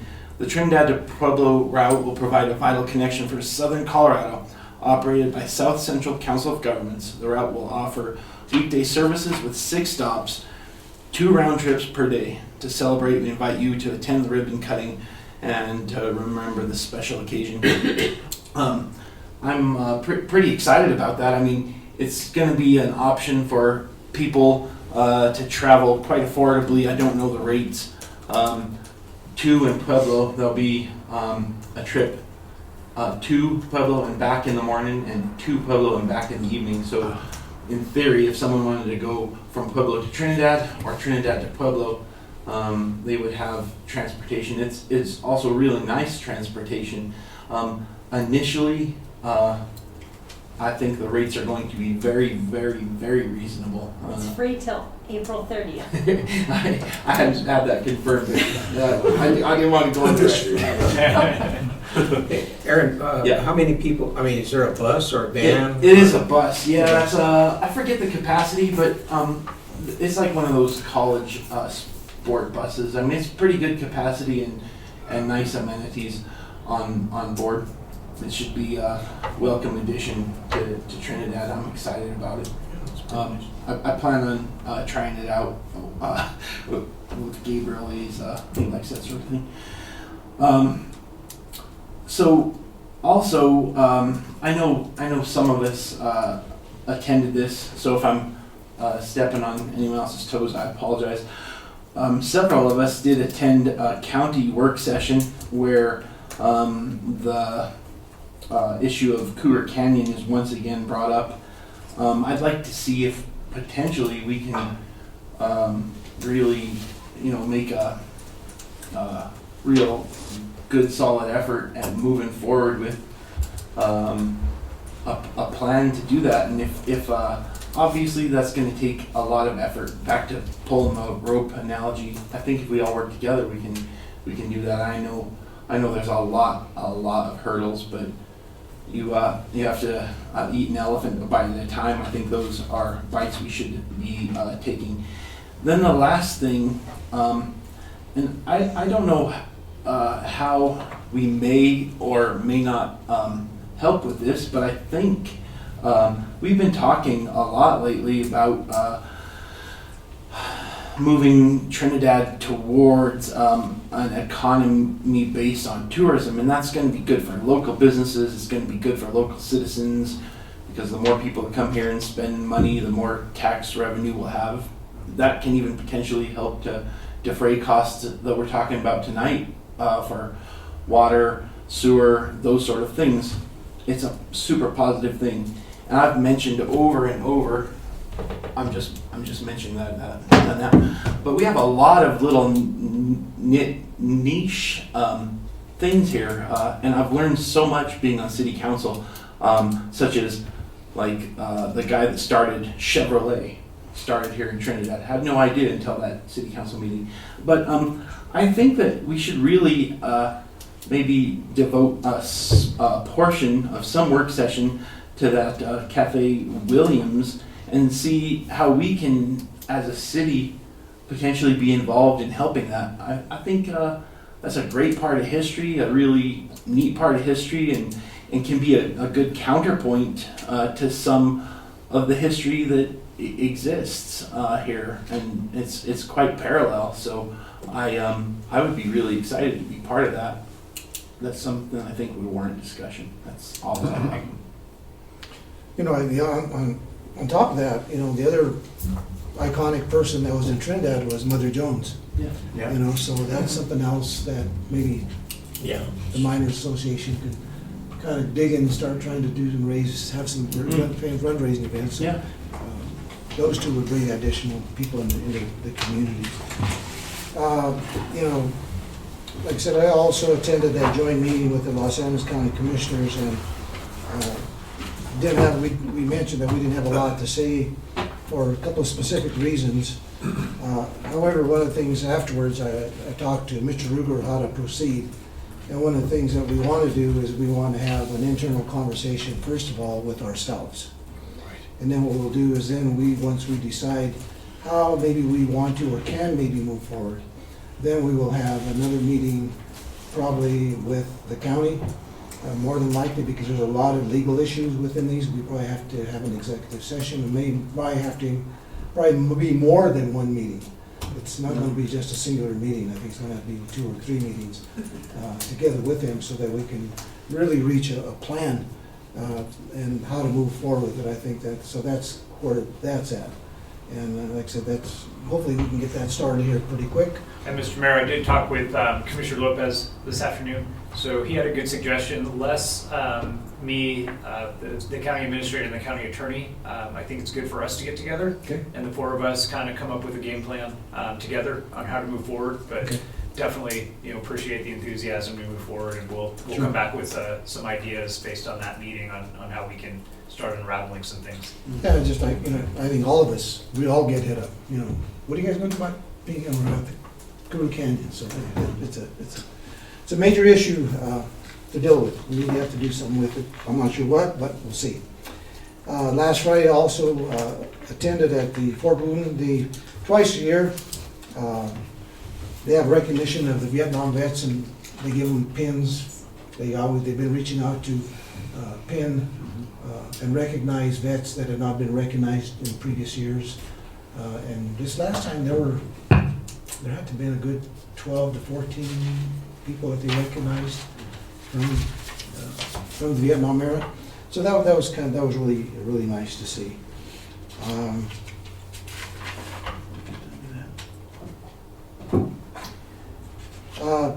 On the 5th of the month, I went to Washington, D.C., and it was to attend the Association of Defense Communities.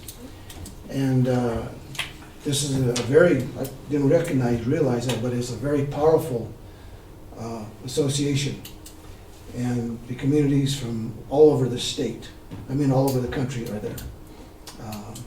Seattle, Texas, Washington, Vermont, Virginia, California, they were all there, people from all over the place. There were over 700 people that attended this. One thing that I did find out is the people in attendance were all very high-level military people. We're talking, everybody I talked to were either colonels or generals, admirals, you name it. Congressman, had a good conversation one morning with a 4-star general, 4-star admiral. So those were the type of people that were there. And like I said, it was a 2.5-day conference, and during that day, there was a lot of stuff that was discussed, we even had a couple of senators that gave a presentation. They were very interesting to listen to. But some of the things that I took away from it, I'll mention a few of these things. One of the biggest problems that the military is facing right now is recruitment and retention. They're really, really concerned about the recruitment and retention right now. They're just not meeting the demand that they need to have.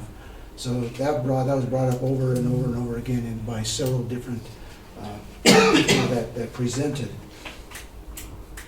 They talked a lot about leveraging partnerships and how important it is to leverage partnerships, and that's not only from the Department of Defense, but this, if you really think about it, it rolls down to the communities such as ourselves. And leveraging our partnerships with public-private partnerships, the state level, federal government, the money that we try to apply for at the, like Mr. Veal was talking about earlier, those type of things. And where they were talking about connectivity to a goal alignment, interest and invest in relationships. These are questions to ask. What are the interests? How do we invest in that relationship with these people? Make it worth the effort? Does it make sense? And really, who cares about it? So if we look at those things whenever we engage with people, these are important things that I think we need to ask ourselves, is in the end, and what it's going to bring to the community. And the other thing that was interesting that they were saying is that as a community, it's not only one or two interested parties, it's the entire community. And the thing that they recommended is do not bring money to the table first. Bringing money to the table should come after initial conversations with the people, because by that time it gives you an opportunity to meet these people, to know who they are, what their thoughts are, how you move together with the project. So that it was very interesting. And the other thing that was interesting that they mentioned across the board is that the youth of today, we always think about the youth of today, where are they going? What the heck are they doing? They're saying that the youth of today are not being recognized. Generation Z, Generation C, which is COVID, these are, of course, Generation C are still very young. But they feel that there are a lot of young people out there that are very intelligent and that we need to make an effort to try to recognize them for their capabilities. What are their interests? What would they want in their community? What do they want in themselves? So these are things that we as a council, but our boards and commissions, the people in general, the school districts, everybody, we need to begin to maybe give them maybe a little credit for that's due those students and those people, young people that really have an idea of what they want to do when they grow up. So we need to really do that. So giving them purpose, value, and meaning is what they're talking about. They talked about climate infrastructure. There is a $1.1 trillion available in energy available out there. There's $466 billion in solar available out there. The interesting part of it is 90% of the solar industry are Chinese investments. So that, and they listed that as a concern. Yeah, a lot of the farms too. Yeah. Yes. The majority of the batteries that are manufactured, vehicles, all this stuff, is coming out of Asia right now. So the Asians are manufacturing all these products. So they're afraid that if the United States does not do something to increase their capacity to make batteries, then we're going to be left holding the bag in the future. If something goes awry, like what's going on right now with Ukraine, they mentioned that specifically. We need to do something in this country so that batteries can be, because batteries are the future of the world. With all our EV, they talked a lot about EV batteries and EV vehicles. They're investing a lot, the military is investing a lot in EV vehicles right now. Another major concern they had was cybersecurity. There's $250 million out there available for communities. So I think that, I'm not sure if that's something of concern that maybe you want to talk to James about. But they know, and every time we turn around, cybersecurity is an issue. People are taking into, even the Department of Defense, they mentioned that there was one of their departments that got hacked. So these are major issues that they're seeing, that they're very, very concerned about cybersecurity. Is there an answer? Matter of fact, I asked James the other day, I said, is there any really security in cyber world? And he said no. Always one step ahead. No. They also mentioned that it's very, and we've talked about this, is workforce internships. With some of our communities, our community partners, businesses, can these communities invest in students for internships? That's how we're going to build the workforce for tomorrow. And the other thing they said is the workforce problem will not be corrected without immigration reform. That is their feeling. That's the Department of Defense's feeling. And I think a lot of it is, they're saying is that there's so many jobs out there today, so few people in the country today that are applying for these jobs. But yet we have people wanting to come into this country to work. Yeah. So without real good immigration reform, we're not going to correct our workforce issues right now. The one big thing that I took away, and I talked to the chief of, the fire chief the other day, attended what they call and we've heard of the PFAS and the PFAS and PFCS, which are the forever chemicals. The Department of Defense is very concerned about that for their own installations, but we're also concerned about the country as a whole, because these chemicals do not go away. They're in everything. They're in our clothing, they're in makeup women have, they're in our water systems, their sewage systems, everything. It's in everything. So they really think that they talked about that. They had some people from the Department of Defense there, but they also had some people from the industry there as well. And they do think the Department of Defense will have an alternative to the PFAS chemicals that go into the firefighting equipment, right, this summer. They think they might have it by this summer. When they will roll out to the rest of the industry and the country, they didn't have an answer for that. But they thought it would come after that. My question to them was our fire equipment. How do we clean it up? Because there's the foam that's in our fire equipment. It's going to be there, and it's going to be difficult to clean out. And the thing about it is, I would hope that maybe the federal government will offer some kind of an incentive to help us clean out our equipment. Because if we don't, this stuff is just going to continue to generate. And the chief, when he came to talk to us a while back, he had a concern about the PFAS. So it's a big concern. The big thing that they said is the remediation may end up lying within the communities ourselves. So we don't know if we'll get any government subsidy on that. In 2016, imagine this: the parts per trillion that was acceptable was 770. In 2022, it was 0.004, And going forward, it may go to 0.002 parts per trillion. So the EPA is continuing to reduce the amount of these forever chemicals that are in the water systems and everything. Yeah. One of the things that I've learned in my 8 years, when I go to a lot of these events, what I relate to you so far is interesting. You learn a lot, but you take away sometimes from sidebars.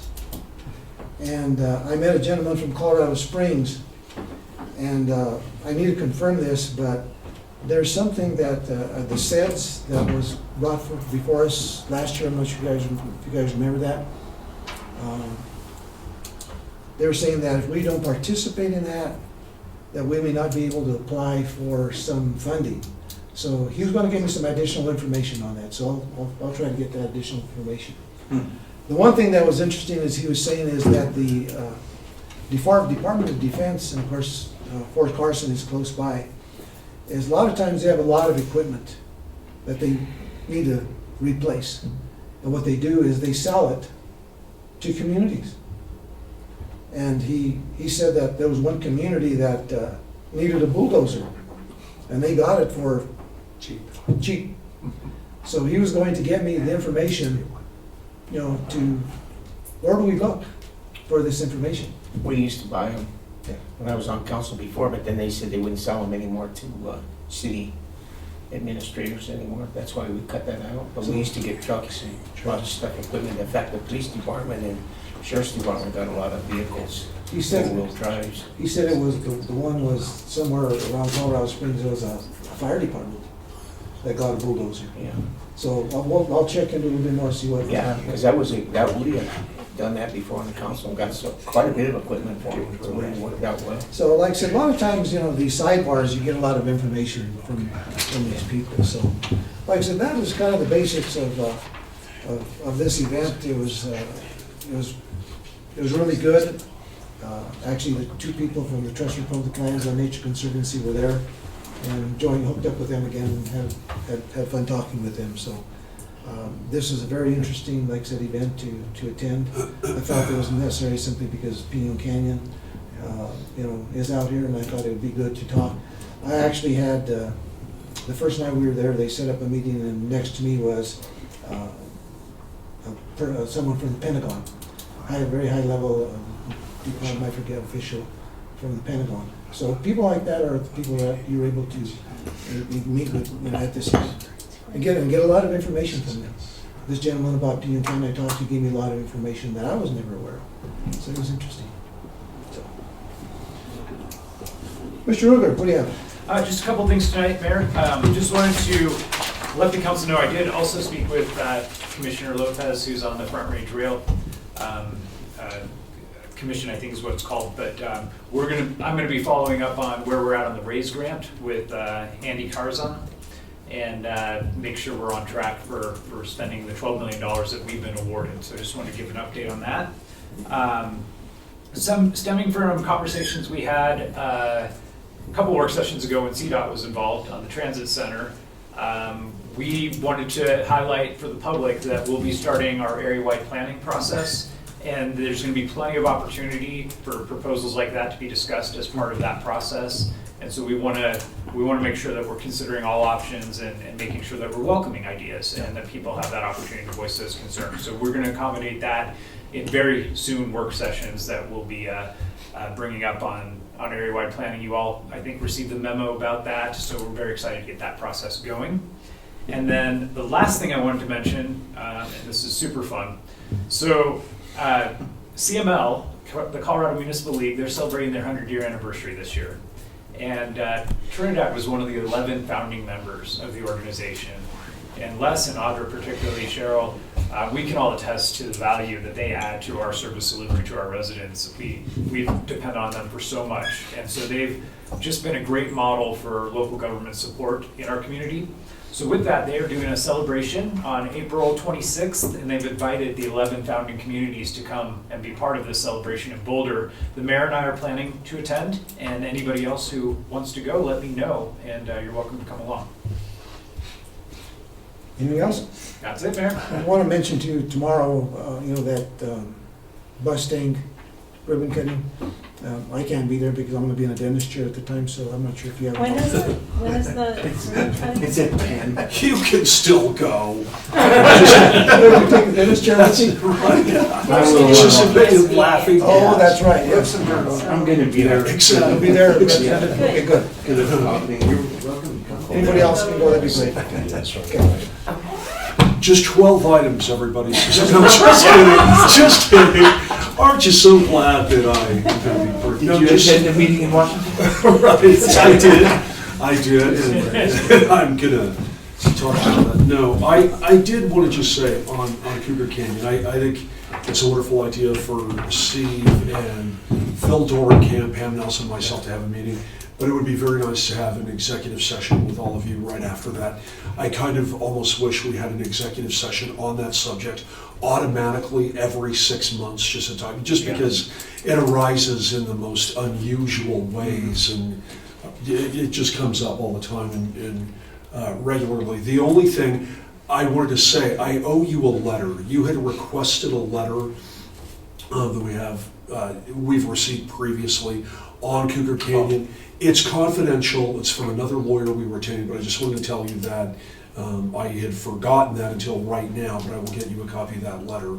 And then the only other thing that I wanted to say is, please look at your emails. I sent you a memo on the 19th. 2 of you I have made a hard copy of the memo for, so just please look at the memo that I sent you. Okay, I just want to make sure, I know I've spoken to some of you about that, but I want to make sure that all of you are aware of that subject that arose, but that's all I have. Anything else from council? Motion to adjourn. So moved. Second. I'm sorry. Second? Call roll, please. DeBono? Yes. Ogletree? Yes. Shu? Yes. Thurman? Yes. Williamson? Yes. Rico? Yes. What is